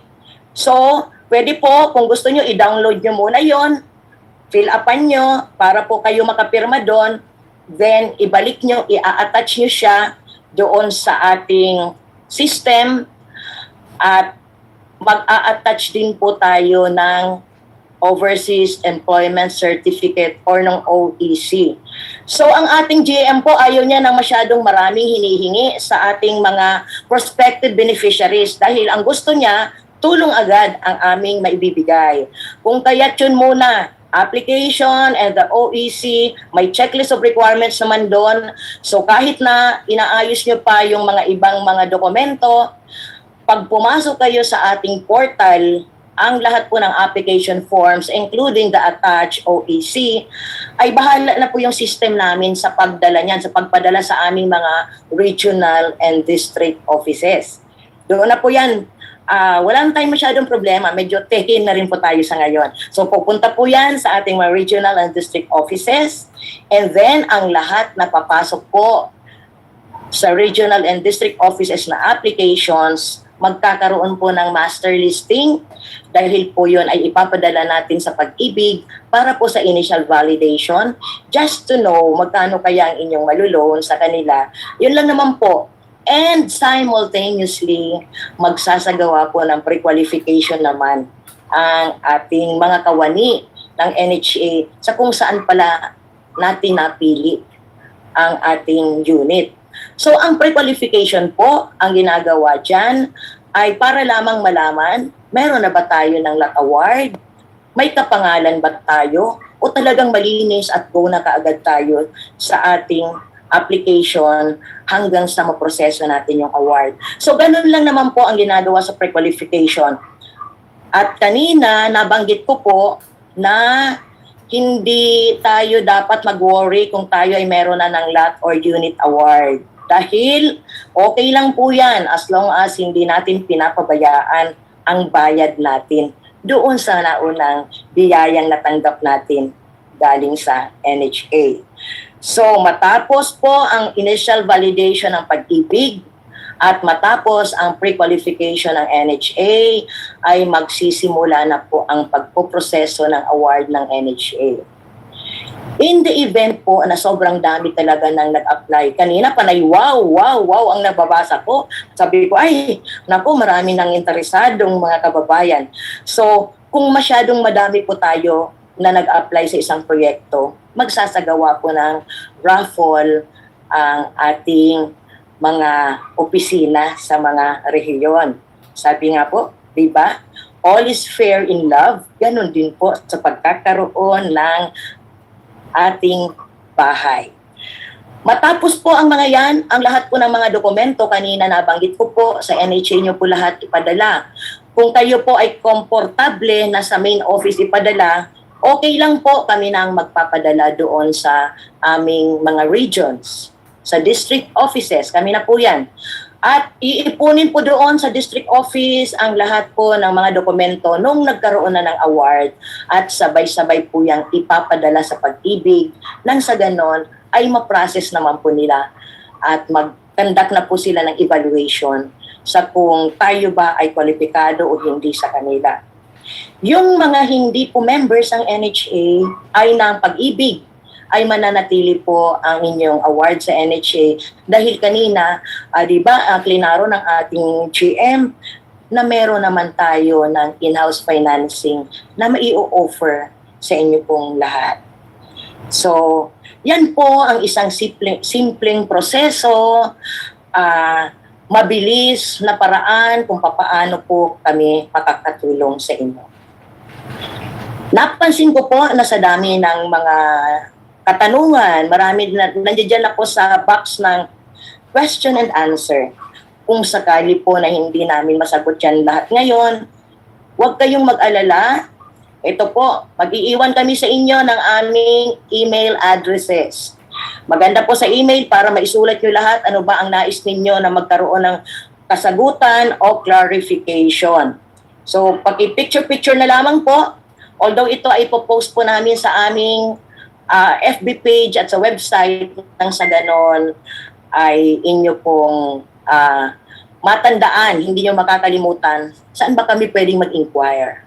So ayan po ako, pangalan ko, Ana V. Baul at ang aming pong officer in charge ng aming Estate Management Services Division, si Mrs. Yolanda Balba. So, at this point, ang tanong ko lang po, nakapag-isip-isip na kaya tayo? Ang gaganda ng mga pinakita kanina at hindi po yung drawing. True to life ang aming mga proyekto sa ilalim ng programang ito. So kanina, kung tayo nung hindi pa po nagbubukas ang ating formal na Zoom, marami ng mga piniplay, di ba, ng mga audiovisual presentations. Sabi kanina, walang forever. So tama po, agree kami doon. Wala talagang forever. So, hanggat malakas ang ating katawan, hanggat tayo ay kumikita, ito po ang aming sasabihin sa inyo. Tiyaran, take the big step now. Tara na. Let us be the first to be counted sa ating tahanan ng bagong bayani program. Diba? Sa dami ninyong may gusto, meron na kami ng mga completed projects, may mga ongoing, pero doon sa mga interesado, simulan na po natin ang pagpuproseso sa ating mga puso't isip at gawin na natin ang ating malaking hakbang tungo sa pagkakaroon ng sariling tahanan sa sariling bayan. So, maraming salamat po sa inyong pakikinig. Mamaya po ulit tayo magkita-kita sa ating open forum or sa question and answer portion. Maraming salamat din po sa ating mga kasamahan dyan sa Tokyo, ang ating labor attaché, si Ma'am Rose Escalada at ang kanyang team. Maraming salamat po sa pagbibigay sa amin ng oportunidad na maihatid ang magandang balita na ito sa ating mga kababayan. Diyos mabalos po. Thank you.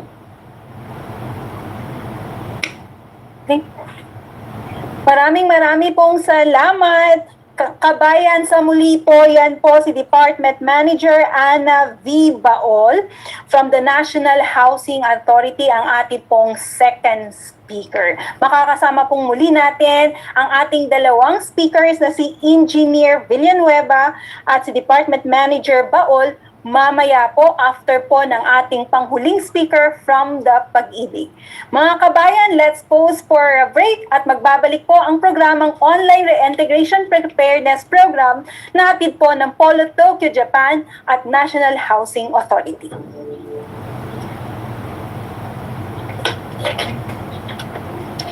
On July 31, 1975, President Ferdinand E. Marcos signed the National Housing Authority.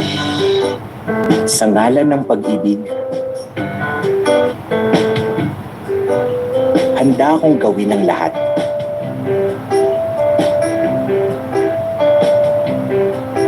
Handa akong ibigay ang lahat.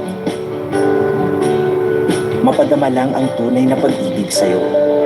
Kaya sa ngalan ng pag-ibig, tutuparin ko ang ating pangarap.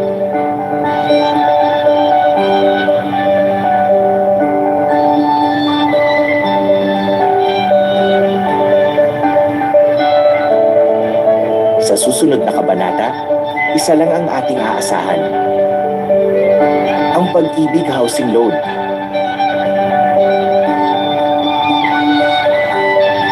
Ano man ang ating pangangailangan,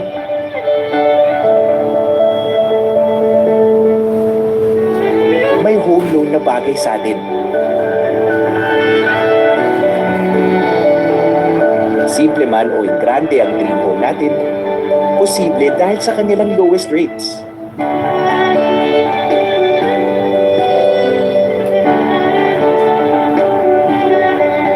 Pangmatagalan ng ating samahan dahil hanggang 30 years ang payment terms. Pasok sa kaya nating bayaran. Recording stopped. Para sa iyo, para sa akin, para sa pangarap natin. Lahat gagawin, lahat tatahakin. Sa ngalan ng pag-ibig, walang imposibleng pangarap. Sa ngalan ng pag-ibig, handa akong gawin ang lahat. Kabayan, nagbabalik po ang Online Reintegration Preparedness Program dito po live sa Polo, Tokyo, Japan.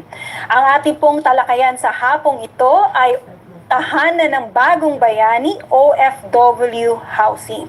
At sa ating panghuling resource speaker sa hapong ito, makakasama po natin ang representative po ng Pag-ibig.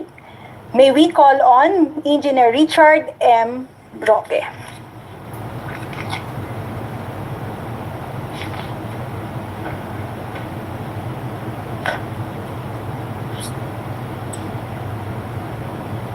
Okay, Hello po, Engineer Roque. Hello ma'am. Can you hear me? Yes po, loud and Okay. clear. Magandang hapon. Alright. Good afternoon ma'am. Again, magandang hapon po sa ating lahat. No? Ako po si Engineer Richard M. Roque, Chief of Division 3 ng Institutional Housing Department of Pag-ibig Fund. At ngayon pong hapon, ating pong pag-uusapan ang programang pabahay naman po ng Pag-ibig. So, we'd like to first thank National Housing Authority for inviting us po for this afternoon's presentation in partnership po with Polo Tokyo. Maraming salamat po. So, kanina po nabanggit ni Ma'am Ana Baul na ang mga options po na pwedeng pagpilian po nating mga kababayan para po sa mga ino-offer po nila na mga housing units. So, binanggit po kanina ni Ma'am Ana Baul ang outright purchase, ang short-term installment or 1 year to pay, or ang long-term installment or ang ating end-user financing, na kung saan ang kanila pong kapartner ng ating National Housing Authority ay ang Pag-ibig Fund. So nandito po kami ngayon upang i-banggitin sa ating lahat ano po ba itong Pag-ibig Housing Loan? Sino ba ang pwedeng mag-avail ng housing loan sa Pag-ibig Fund? Wagkano ba ang maximum loanable amount na po sa Pag-ibig Fund? So these are the topics that we will touch this afternoon session. So let's now proceed po with the regular housing loan.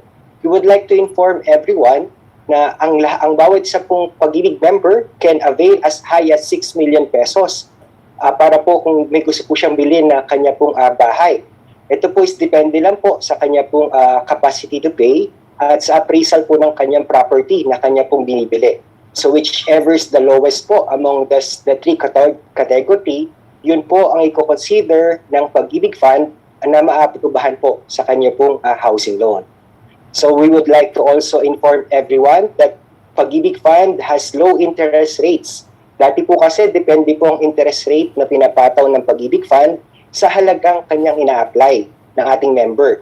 Pero ngayon po, regardless of the loan amount, hanggang 6 million pesos po, ang ating pong miyembro, ang siya pong mamimili ng kanya pong fixing period na may kaakibat po na interest rate po. So ang ibig sabihin po nito, mafi-fix po or hindi magbabago ang kanyang buwanang hulog sa taon na kung saan naka-fix ang kanya pong monthly amortization. So we are also happy to share po sa ating mga kababayans that we have borrower-friendly terms. Ano po ba ito? Let me, please allow me to give you some examples po, Bakit po natin sinabing borrower-friendly terms?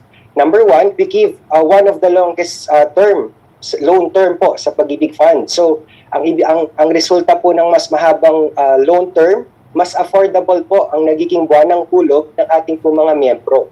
Another option po or another highlight po ng ating Pag-ibig Housing Loan is that pwede na po kasi ngayon sa Pag-ibig Fund ang multiple loans. Dati po kasi kailangan i-fully pay ang existing na housing loan bago po tayo makapag-avail ng panibagong housing loan. So kung meron po tayo mga kababayan po ngayon sa ating pong na nakikinig na may existing na Pag-ibig Housing Loan pero gusto pa rin pong kumuha dito po sa pabahay na ino-offer po ng ating kapartner na National Housing Authority, pwede po sila pa rin kumuha. Ang kailangan lang po rito ay the capacity to pay of the housing loan borrower is still enough to cover po the would-be loans po with this new housing unit.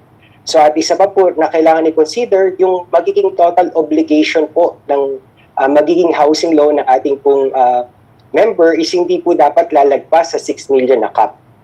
Okay? So isa pa pong advantage po, isa po sa advantage ng Pag-ibig Housing Loan is that meron po kami tinatawag na balloon payments. Okay? Pagka sinasabi nating balloon payments, pwede po tayong mag-advance sa principal balance para po kung saan mas madali po nating matapos ang ating pong mga housing loan or ang ating pong mabayaran ng ating pong nahiram sa Pag-ibig Fund. Okay. So now, we proceed. Where can I use or ano ba yung mga loan purposes na pwede po sa Pag-ibig Fund? So we have this purchase of residential house and lot, townhouse, or condominium units. Pwede po ang unit ay luma na, pwede rin pong bago, katulad po ng in-offer po ngayon ng ating kapartner, the National Housing Authority. We also consider din po ang condominium units and even parking slots. So Pag-ibig Fund po, all finance po yung mga ganyang klaseng housing units. Ang kailangan lang po talaga sa lahat po ng ating mga finance po ng mga property for housing loan, ang titulo po is available na. Kailangan unitize na rin po ang mga titles natin pong i-finance kasi yan po magiging collateral ng ating pong mga Pag-ibig Fund members. Pero aside from this purchase of residential house and lot, we would just like to take this opportunity po to share with our kababayans na mayroon pa po tayong ibang loan purposes na pwede niyo pong i-consider. Halimbawa lang po na kung sa ngayon po ay hindi pa po tayo decided for this existing projects na nasa atin po ngayon, meron po tayo ibang mga loan purposes na pwede rin pong pag-aralan. So we have the purchase of residential lot, or we also have the house construction loan or home improvement loan. Ang requirement lang po rito, kung meron po kayong mga titulo na nakapangalan po sa inyo or sa inyo po mag-asawa, you can apply for a house construction loan ng inyo po mga property. Then we also have the refinancing of an existing housing loan. So ito po yung currently naka-mortgage po kayo for example sa isang financing institution, then you want to transfer it to Pag-ibig Fund. Kadalasan pong rason bakit tina-transfer, mas mahaba po ang taon ng pwedeng pagbabayad. Ibig sabihin po, mas mura or mas affordable ang kanila pong nagiging resulting na monthly amortization. So, ang tanong na po ngayon, kanina po nakita ko rin po sa chat box, paano ba mag-apply? Sino-sino ba, ano ba yung mga requirements para makapag-apply ng Pag-ibig Housing Loan? As far as Pag-ibig Fund is concerned, ang basic requirement po natin para ang isa pong tao po ay makapag-qualify for a Pag-ibig Housing Loan, number one parameter is that you are a member of the fund. Okay? Dapat active member po tayo. At member po tayo na meron tayong at least 24 months savings na po with Pag-ibig.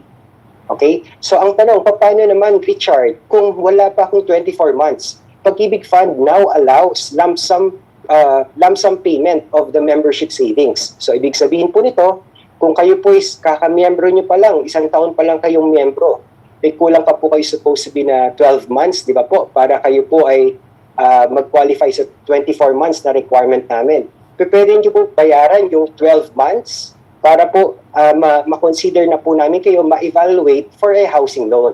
Yun nga lang po, pagka sa susunod na buwan, kailangan po nating bayaran yung ating regular na contribution. Ang tanong, wag kano yun, Richard? We only require the 200 pesos contribution po per month kasi 100 sa employer at 100 sa employee. So total lang po of 200 pesos per month. Yan po ang requirement. So for 24 months, it's equivalent po to 4,800 pesos.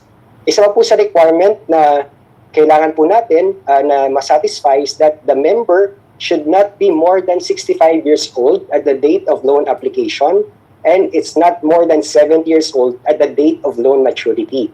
So sa mga kasamahan ko po rito ng edad po or mga kababayan ng edad ay 40 years old pababa. So ang ating magiging maximum loan term will be 30 years to pay.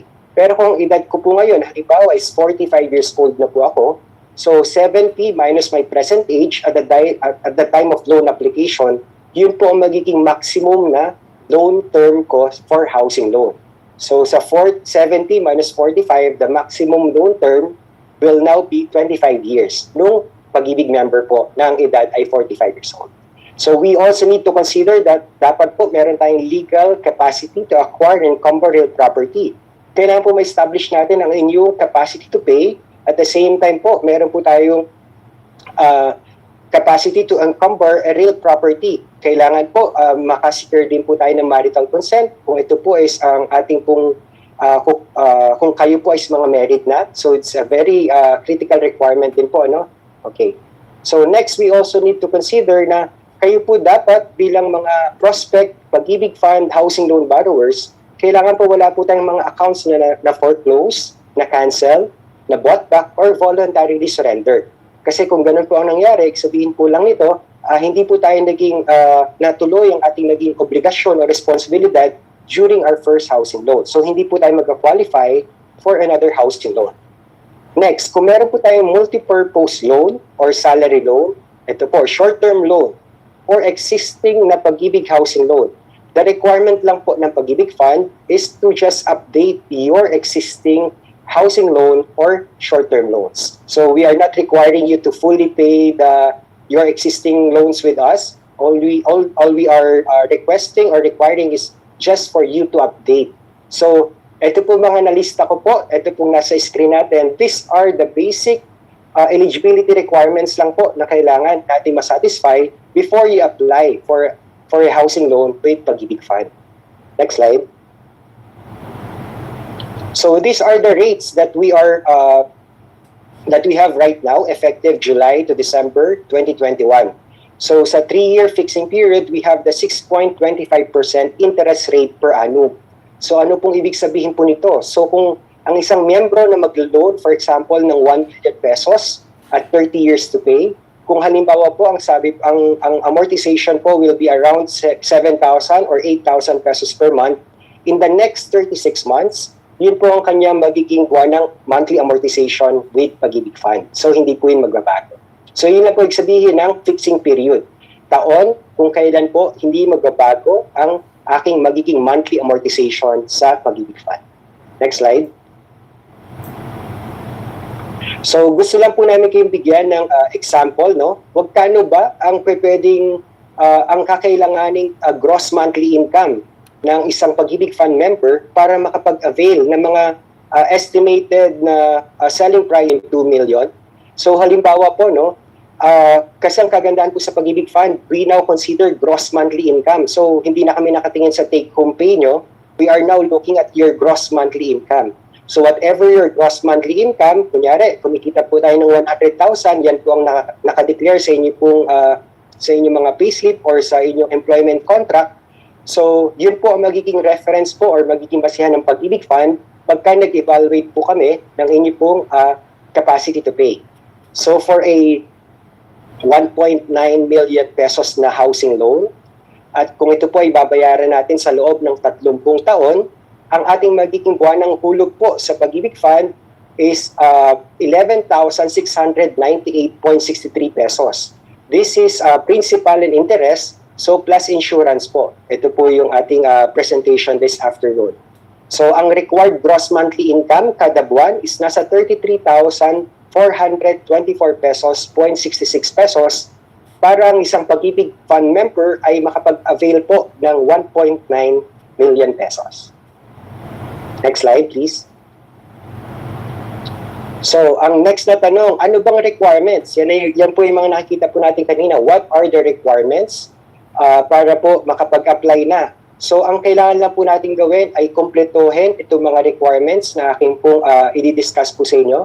So, number 1, housing loan application form with recent ID photo.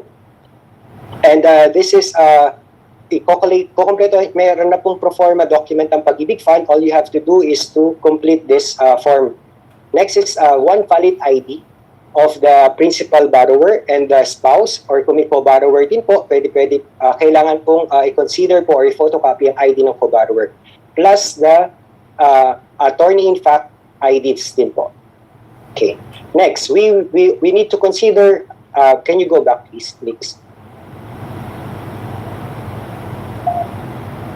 Previous slide. Thank you. This is very important, the special power of attorney. Kasi po, we believe po, di ba, our audience here are OFWs. So, majority of us po, ang assumption po natin is nasa ibang bansa po ngayon. So, we have two options. Kung kayo po is nasa ibang bansa na po, ang kailangan po natin gawin is mag-execute po tayo ng special power of attorney at ito po ay kailangan natin ipa-consularize or ipa-apostolize. Kung kayo naman po is nandito po ngayon, nakapakasyon, at sa Pilipinas, nandito po kayo sa Pilipinas, pwede nyo po itong ipanotaryo ang special power of attorney sa any notary public dito po sa Pilipinas. At kailangan lang po, importante po, no, na makita po sa ating ang departure po ng date of departure po sa ating po mga passport. So kailangan po bago yung time na na-notarize yung ating po mga SPA, yun po yung time na nandito po kayo sa Pilipinas. Next slide, please. So, ano ba yung mga requirements for OFWs in terms of income naman? Ano? Paano establish? Kasi nga po, bago po kasi tayo mag-grant ng housing loan, we need to check the capacity to pay of the member. If kaya nga po niyang mabayaran, yung kanya pong hihiramin sa Pag-ibig Fund. Kasi po ang naisin po natin, ma-maintain po talaga sa mga borrower natin yung kanila po mga niloan na mga bahay. So what are the requirements? We will be requiring any of the following: latest employment contract or the late certificate of employment and compensation po ng ating pong Pag-ibig Fund member. Kindly take note lang po, no, that for all of the requirements po na na-mention ko po kanina, this should be English translation. And kung halimbawa po, no, ang ating pong magiging housing loans sa Pag-ibig Fund, kunyari po may condominium po kayo na nagustuhan sa na-offer po ng National Housing Authority po kanina na nag-amount ng, let's say, 2 million and above, we will also be requiring po the housing loan borrower to execute a health statement form. And the other technical and legal requirements, it will now be prepared po and provided po to you by NHA. So sila po magpe-prepare po niyan. All you have to do is to go to their office or makipag-set ng appointment po for the signing of all the contracts. These are the 6 easy steps that we will be following. So number 1, din nga po, napakita po namin siya list of requirements. All you have to do is to complete those requirements. Then you submit it to National Housing Authority. They will initially evaluate it. Then they will prepare all the legal and technical documents. You schedule a meeting po with them for the contract signing. Once it's complete, they will deliver it po to Pag-ibig Fund for evaluation and eventually issuance of notice of approval. Pagka po na-issuean po namin kayo ng notice of approval, National Housing Authority will just do the conditions po stated in the notice of approval. Then once it's complied po, ibabalik lang po nila yan sa Pag-ibig Fund. Then after that po, we will process na po the loan takeout in favor po of National Housing Authority for your respective housing loans. Then after that po, after a month, you will now start to pay your monthly amortization with Pag-ibig Fund. So, ang tanong na po, saan tayo pwede magbayad? So, we have different collection platforms. We have the collection servicing agreement with your company, if that will be allowed by your company. Next is that, ibig sabihin po ito, salary deduction na po. So, sa mga seafarers po, kindly check po with your respective agencies if they will allow this, yung salary deduction scheme. Next, pwede rin po ang post-dated checks. We will be requiring po, pwede tayong mag-submit ng 12 months post-dated checks. Then we also have the virtual Pag-ibig. Dito po sa virtual Pag-ibig, you can now already pay online. And also we have accredited collection partners, outlets, and mobile payment facilities. Here are some of our partners po na collection facilities. So we have Bayad Centers, we have Save More, we have GCash, we have Cash Pinas, Paymaya, and many others. So yan po yung mga pwede po nating puntahan kung nais po natin magbayad ng ating po mga monthly amortization with Pag-ibig Fund.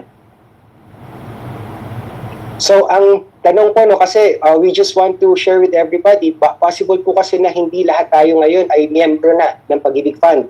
Anong gagawin? Anong dapat gawin? First thing na dapat gawin para makapagpa-member, you just need to go to our website, to our virtual Pag-ibig. Then you just click Be a Member. Then we will issue a registration tracking number initially to you. Then magkakaroon po tayo eventually ng membership ID number. Once you have it, you are now a Pag-ibig Fund member. So if you have questions about your benefits, please contact us via this service channels. We have 8 Pag-ibig or 8724-4244, or email us at contact@pagibigfund.gov.ph, or chat with us at www.pagibigfund.gov.ph.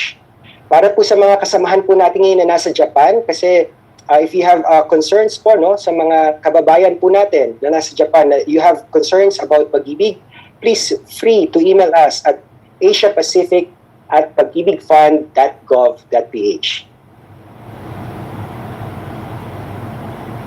So muli po, ako po si Richard Roque, ang inyo pong lingkod Pag-ibig. Salamat po sa pakikinig at muli, nawa po ang bawat sa po sa atin ay naliwanagan about sa programs of Pag-ibig Fund. Muli po, ako po si Richard, ang inyo pong lingkod Pag-ibig, tapat na serbisyo mula sa puso.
live po tayo, nagkakaroon po tayo ng technical problem.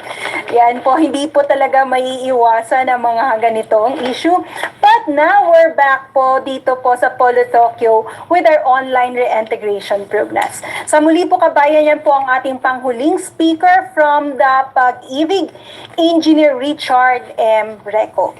Roque po. Sa dakong ito, magkakaroon po tayo ng question and answer and open forum sa ating mga kababayan kung kayo po ay may katanungan or klarifikasyon na hindi po nasagot ng ating mga resource speakers sa hapong ito. Malugod pong sasagutin ng ating resource speakers sa ating pong question and answer forum. Sa ating pong mga Facebook Live viewers, maaari nyo pong i-chat ang inyong mga katanungan at klarifikasyon sa ating pong comment section. Sa ating namang mga Zoom participants, kindly have your question in our Q&A button. Sa dakong ito po, makakasama po natin ang aming bagong Assistant Labor Attaché dito po sa Polo Tokyo, Japan. Bigyan ho natin ng masigabong palakpakan, Assistant Labor Attaché Barwin Scott P. Villordon. Magandang hapon po. Magandang hapon, Ling. Magandang hapon po, Ala Barwin. So nga sa dakong ito, excited na po ang ating mga participants. May we call on again our three speakers. Shall we begin with, may we call on Engineer Leandy Villanueva from the NHA. Our second speaker, Department Manager Ana V. Baol. And our last but not the least speaker from the Pag-ibig, Engineer Richard M. Roque. Yes po. Shall we begin? Yes po. Welcome back to our speakers. Hello, everyone. Ayan, ang dami nga pong ang dami ng mga comments. So, we're now open. Po. But we tend to summarize it, yung ating humakatanungan sa hapong ito para humasagot ho ng ating mga speakers. Aside po dito sa gagawin po natin sa Q&A portion, yung iba pong katanungan ay naisagot na rin po ng ating mga moderators mula po sa NHA at Pag-ibig. So, ano pang hinihintay natin? Attorney Villordon, Ala, kindly start it up.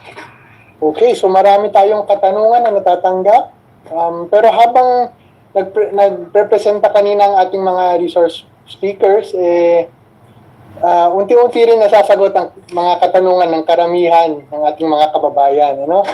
So, pero isa sa mga katanungan dito, paano po yung mga former OFW na di pa ulit makapag-alis sa ibang bansa gawa ng pandemic? So, itong nagtanong po last 2019 pa daw po siya nakauwi. And siguro po, in relation to this, may nagtanong rin po, paano daw po pag expired na ang OWA membership? Oo. Di pa daw siya nakakalabas para mag-renew. Yes po, sino pong pwedeng sumagot? So, most probably sila Mrs. Ana.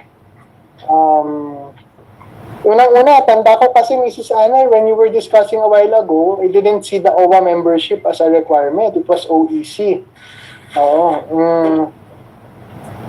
Ano pong, yes po, Ms. Ana. Magandang hapon pong muli sa ating lahat. Nabanggit nga po natin kanina, batay na rin po sa kasunduan ng NHA at ng DOLE na maging yung mga datihang OFW ay maisama natin dito sa ating programang ito. So, may kahirapan po sa ngayon dahil sa nagkataon naman na nasa pandemic po tayo, di ba? At alam naman po natin na ang ating programang ito ay mayroon po ng obligasyon na dapat na tuparin kung sino man ang magiging benepisyaryo ng ating pabahay. So sa katanungan na kung papaano dahil nandito pa sila, marami naman po tayo ng mga proyektong kanina nagpinakita ni Ma'am Lian. Bukod po sa completed, meron pa po tayo ng ongoing. So ito po ay mga panimula pa lamang naman na proyekto. Di po ba kanina nabanggit ko na bilang panimula, tayo ay meron ng mga maiaalok na sa kanila ng mga pabahay. But in the event na hindi pa naman sila talaga ready financially, kasi meron pa sila ng mga dapat asikasuhin dahil sa ating isang problemang nararamdaman sa buong mundo.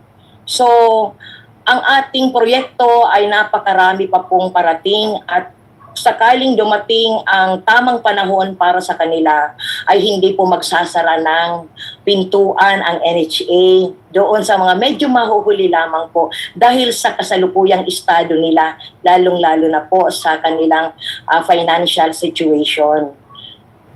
Kung yung tanong po patungkol sa OWA ay siguro po ibabato na lamang po namin ang kasagutan sa inyo kung paano po ba maa-address yon.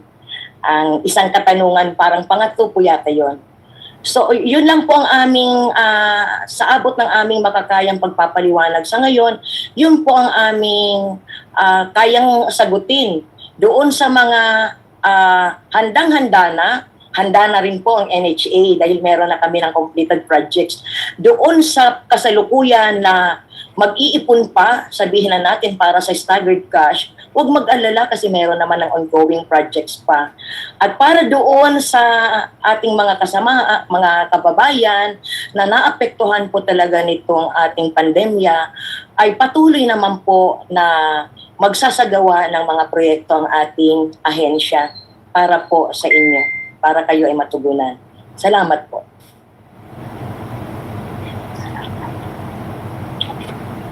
Okay, maraming salamat po, Miss Ana, no? Miss Ana Baul. Okay, so...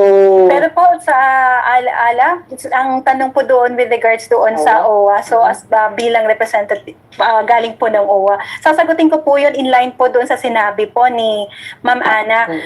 Ang programang ito po ng Department of Labor and Employment at National Housing Authority ay para po, di ba ho, para ho sa mga aktibo at hindi nakauwi na ng mga OFW. Sa mga nakauwi na OFW, malamang po yung kanilang membership sa OWA ay hindi na rin po aktibo.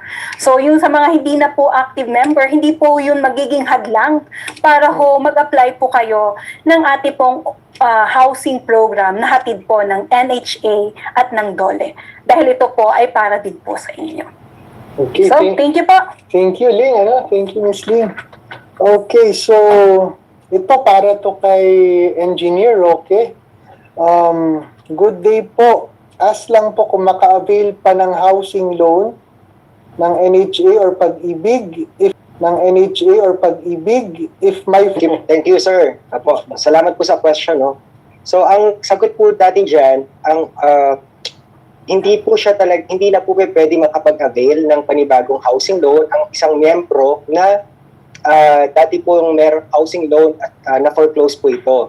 Pero, ganito po, no? Kung halimbawa po, merong meritorious reasons, kunyari po, nung time na yon na hindi po siya nakapagbayad sa kanyang housing loan is nawalan po siya ng trabaho or nagkasakit po siya or ang kanyang immediate family, pwede po siyang mag-request sa ating pong management for reconsideration. And this is subject po for approval and attachment po ng kanya po mga supporting documents. Salamat po. Okay. Sige, thank you po. Engineer, okay. Ito po meron tayong katanungan.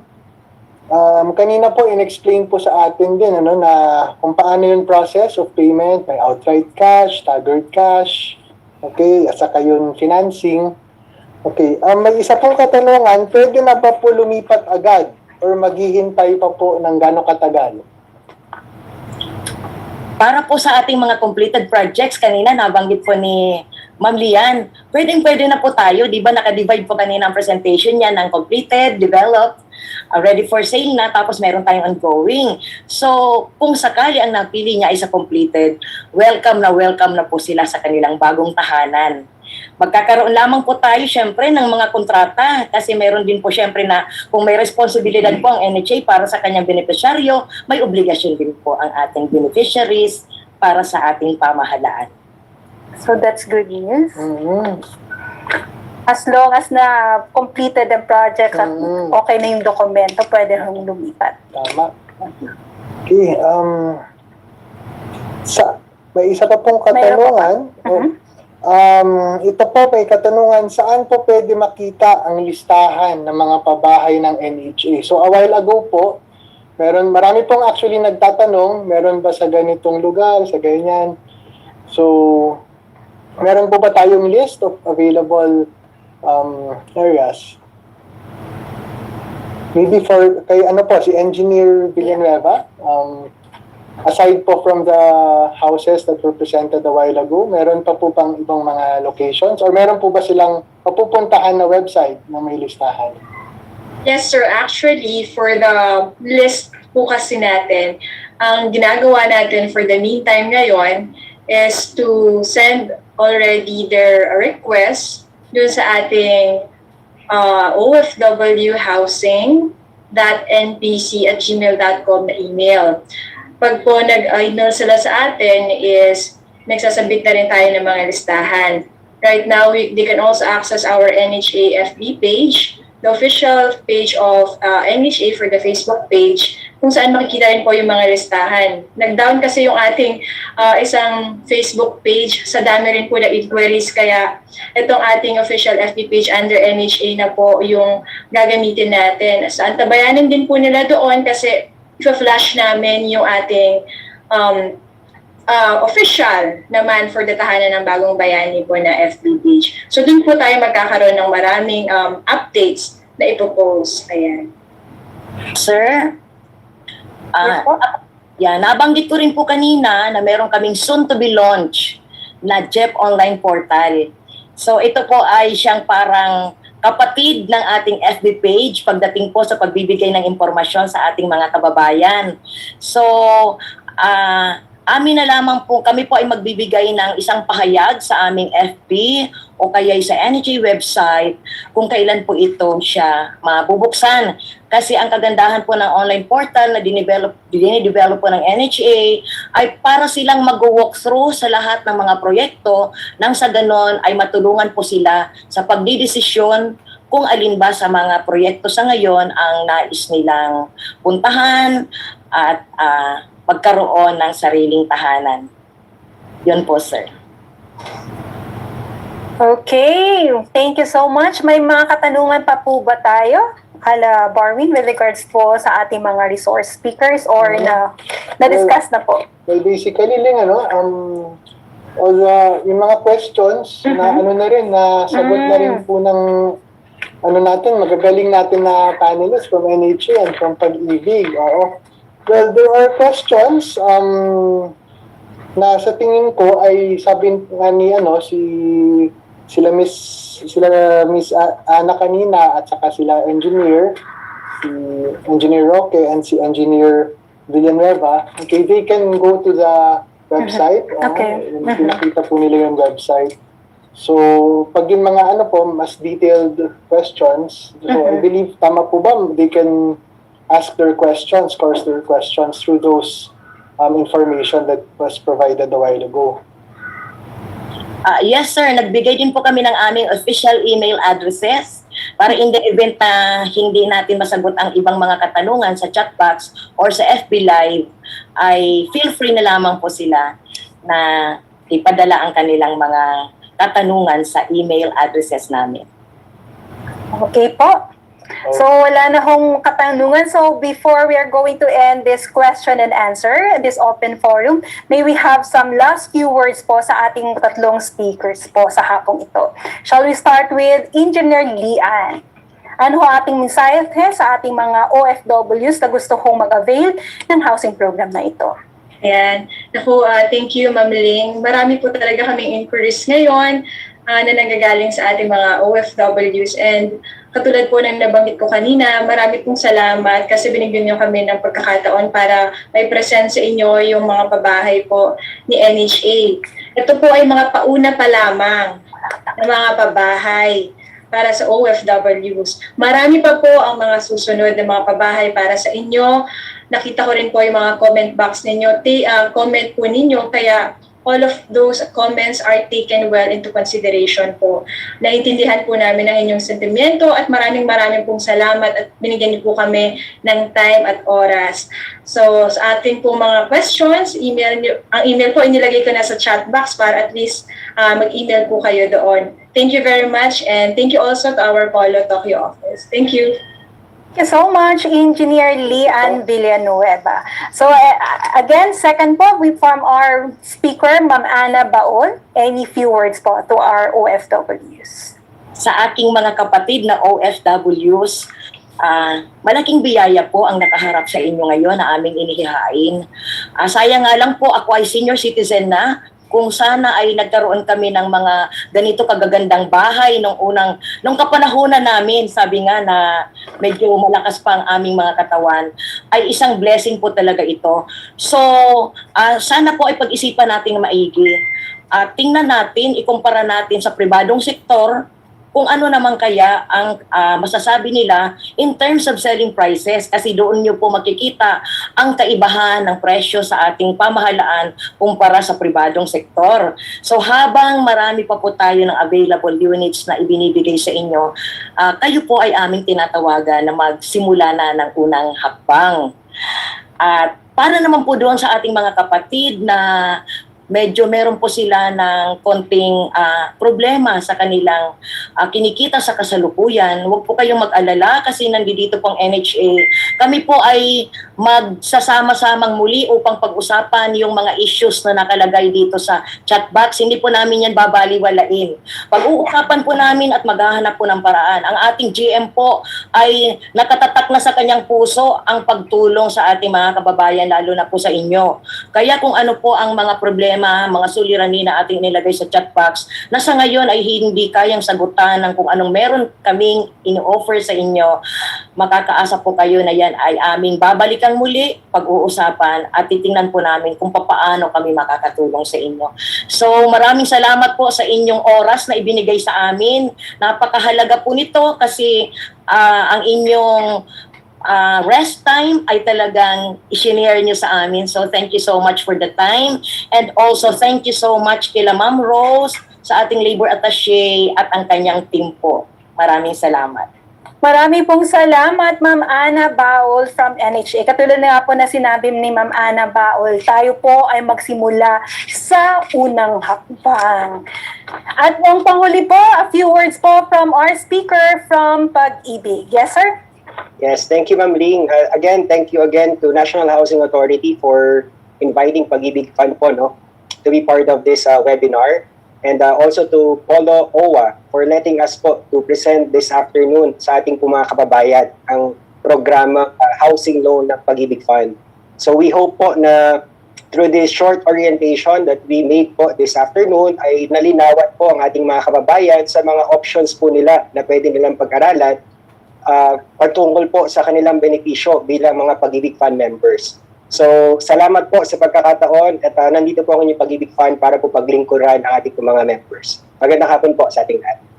Maraming pong salamat. Yan po, kabayan, ang ating pong mga speakers sa hapong ito from National Housing Authority, Engineer Lian D. Villanueva, Department of Manager Ana V. Baol, at from Pag-ibig po, Engineer Richard M. Roque. Mga kabayan, bigyan po natin sila ng virtual clap! At ito po mas gagong palakpakan ang hatid po ng ating mga kababayan mula ho dito sa Japan at sa Pilipinas at sa ang panig ng mundo. So, Alabor Arwin, any few words po sa ating mga participants before we're going to end this Q&A. Thank you, Ling. Yung sa akin, sabi nga nila, tayo mga kabayan, nagtatrabaho tayo abroad because meron tayong dream. Meron tayong dream. Mm-hmm. We dream big para sa pamilya natin, But sometimes, no matter how much we dream, kung walang realidad o oportunidad na nandyan, hindi isa sa katuparan ng ating mga pangarap sa buhay. Pero nandito po ang NHA na may proyektong ganito together with Pag-ibig. Yes po. Naku po, nandito na po ang oportunidad. Tama. So yung dreams natin it can come into reality because of these opportunities. So, nasa sa atin na po yan kung mga kabayan, no? At least nabibigyan tayo ng opportunity to live our dreams. Tama po yan, Ala Barwin, sa ating mga kabayan, huwag hong mawala ng pag-asa. Gawin po ang oportunidad na ito na ibinibigay po ng ating Philippine government sa pangunguna po ng ating Pangulong Duterte at ng Department of Labor and Employment at National Housing Authority, of course also with the Pag-ibig. Ito po ay isang oportunidad po para ho sa ating lahat. At kung kayo po ay may mga katanungan ukol sa programang ito, nandyan po yung ating NHA at Pag-ibig at handa po silang tugunan ang inyong mga klarifikasyon at inyong mga katanungan sa kanilang mga website at official email address. Mga kabayan, magkakaroon po tayo ng break at magbabalik po ang programang Online Reintegration Preparedness Program pagkatapos ng break na ito. Oh. Yung last part.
Sa ngalan ng pag-ibig, handa akong gawin ang lahat.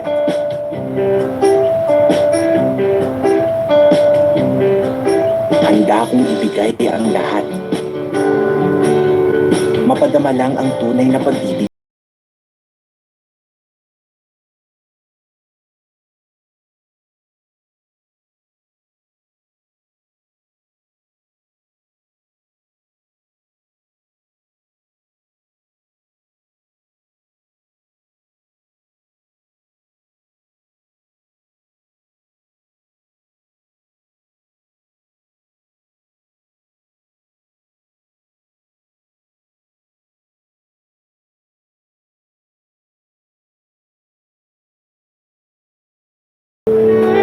May home loan na bagay sa atin. Simple man o grande ang dream home natin, posible dahil sa kanilang lowest rates.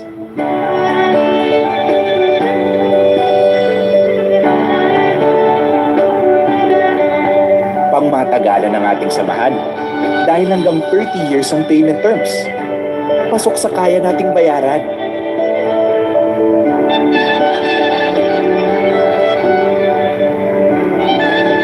Para Para sa iyo, para sa akin, para sa pangarap natin. Lahat gagawin, lahat tatahakin. Sa ngalan ng pag-ibig, walang imposibleng pangarap. Sa ngalan ng pag-ibig, minsan ang pag-ibig, online mo pala mahahanap. Ang bagong virtual pag-ibig. One click, you can track your savings. Easily pay for your loans. Even live chat with us. And now, apply for a short-term loan. Sign up for the virtual pag-ibig account today. Minsan ang pag-ibig, online mo pala mahahanap. Ang bagong virtual pag-ibig. One click, you can track your savings. Easily pay for your loans. Even live chat with us. And now, apply for a short-term loan. Sign up for the virtual pag-ibig account today. Minsan ang pag-ibig, online mo pala mahahanap. Ang bagong virtual pag-ibig. One click. Nagbabalik po ang programang Online Reintegration Preparedness Program na hatid po ng Polo OWA Tokyo, Japan sa pakikipag-ugnayan po sa National Housing Authority. Mga kabayan, magtatapos na po ang ating programa. Ngunit bago ho magtatapos ang ating programa sa hapong ito, magkakaroon po tayo ng isang mensahe sa ating butihing administrator ng Overseas Workers Welfare Administrator. Admin Hans Leo J. Kakda, magandang hapon po and welcome virtually po dito po sa Polo, Tokyo, Japan. Magandang hapon po sa inyong lahat. Ambassador Jose C. Laurel V, sir. And then of course, ang ating dear Secretary of Labor, Secretary Silvestre Bello III. Of course, ang ating minamahal din na Labor Attaché, Mrs. Rose Escalada, and ang inspirasyon ng ating Labor Attaché, walang iba kundi si NHA General Manager Marcelino June Escalada, GM June. Magandang hapon po. Ang ating Welfare Officer, si Ling Caceres, hi, well-off Ling. And then of course, si Ala Barwin Vilodon. Magandang hapon din, sir. Sa PE, Polo, OWA, Tokyo family, of course, our dear OFWs and OFW families in attendance. Nandito rin from the OWA Central Office side, National Reintegration Center, Head Labor Attaché Roel Martin and the NRCO family, our colleagues at OWA, at DOLE, at NHA, at Pag-ibig, of course, ang ating kaibigan na si CEO Moti, si VP Alex Aguilar ng Pag-ibig Family. Magandang hapon din po.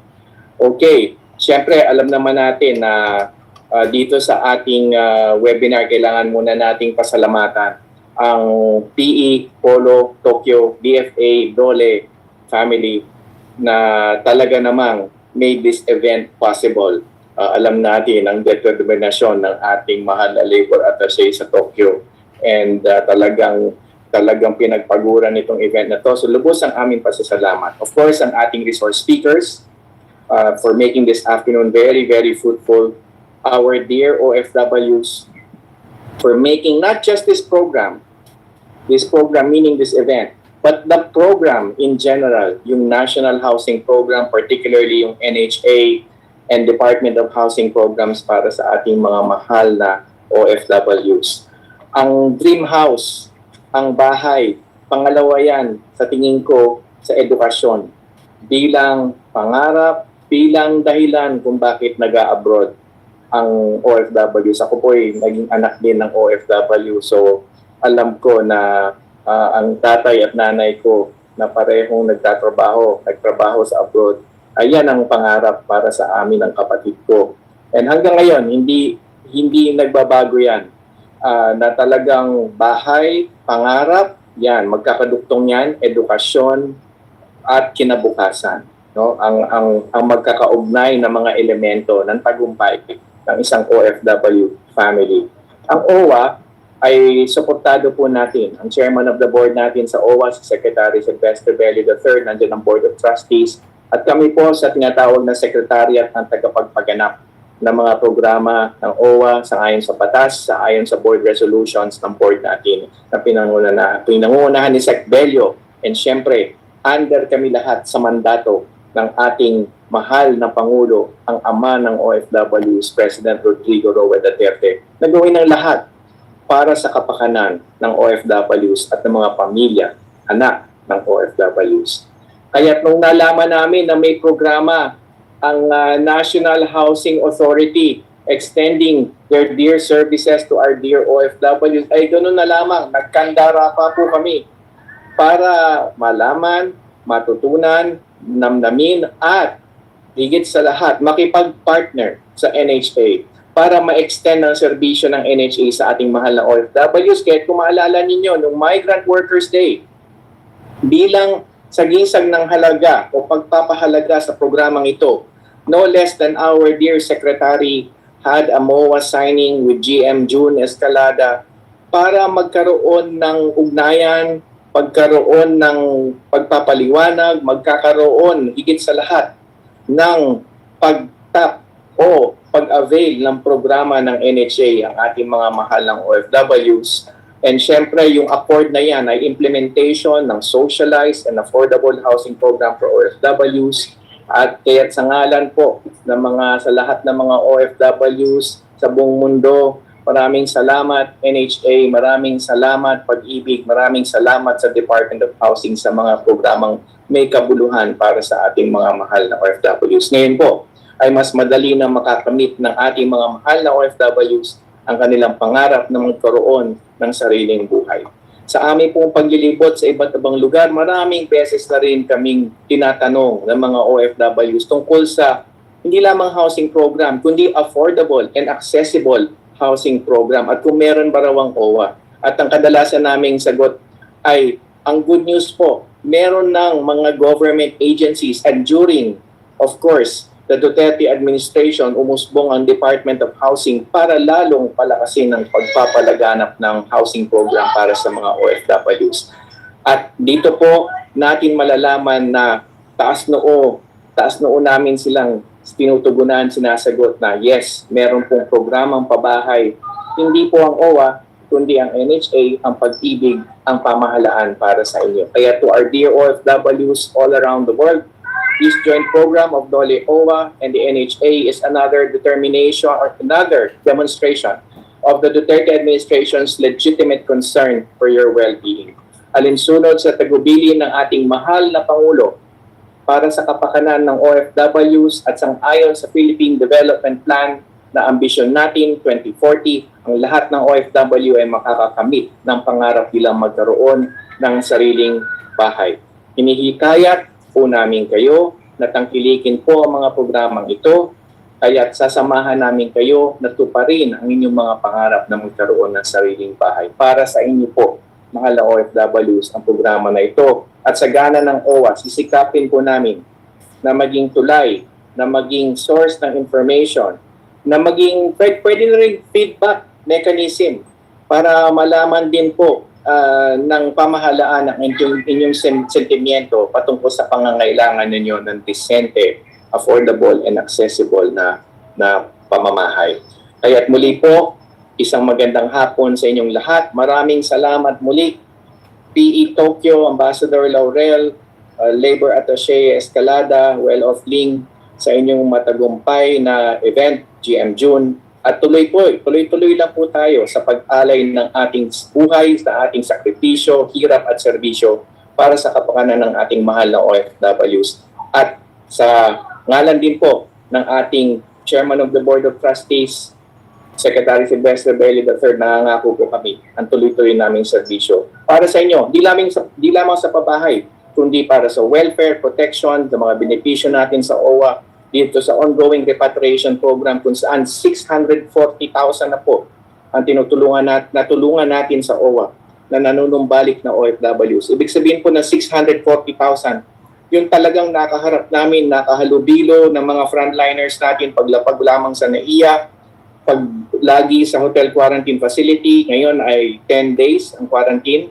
Binabantayan po natin sila, may nurses at midwives tayo, at nagsaserbisyo sa mga physically and mentally ill, ang mga nanunumbalik na OFWs, hanggang sa kanilang pagbalik sa kanilang LGU. Tuloy-tuloy lang po yan until matapos maalpasan po natin ang pandemya. So manalig po tayo na tuloy-tuloy ang ating serbisyo. Maraming salamat po muli, PE Tokyo, PE Polo Tokyo, at pagdasal po natin ang isa't isa. Ingat po tayong lahat. Ingat po. Maraming salamat.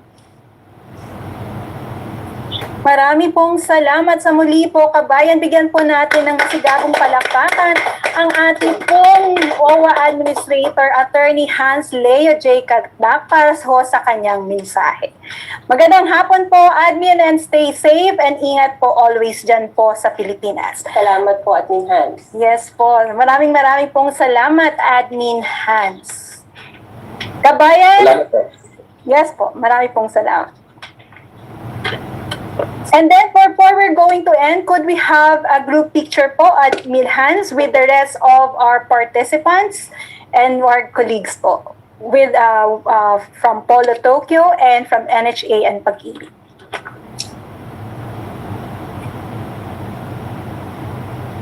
Okay, 1, 2, 3, smile. Yan, so ulit po. Dahil sa marami pong participants, hindi ho nagkakasya sa isang screen. Okay, 1, 2, 3, smile! Okay, maraming pong salamat, kabayan! Diyan po nagtatapos ang ating 10th episode ng Online Reintegration Preparedness Program na hatid po sa inyo ng Philippine Overseas Labor Office at Overseas Workers Welfare Administration dito po sa Tokyo, Japan. At sa hapong ito, meron ho tayong partner agency, ang National Housing Authority, para ho sa ating webinar na may pinamagatang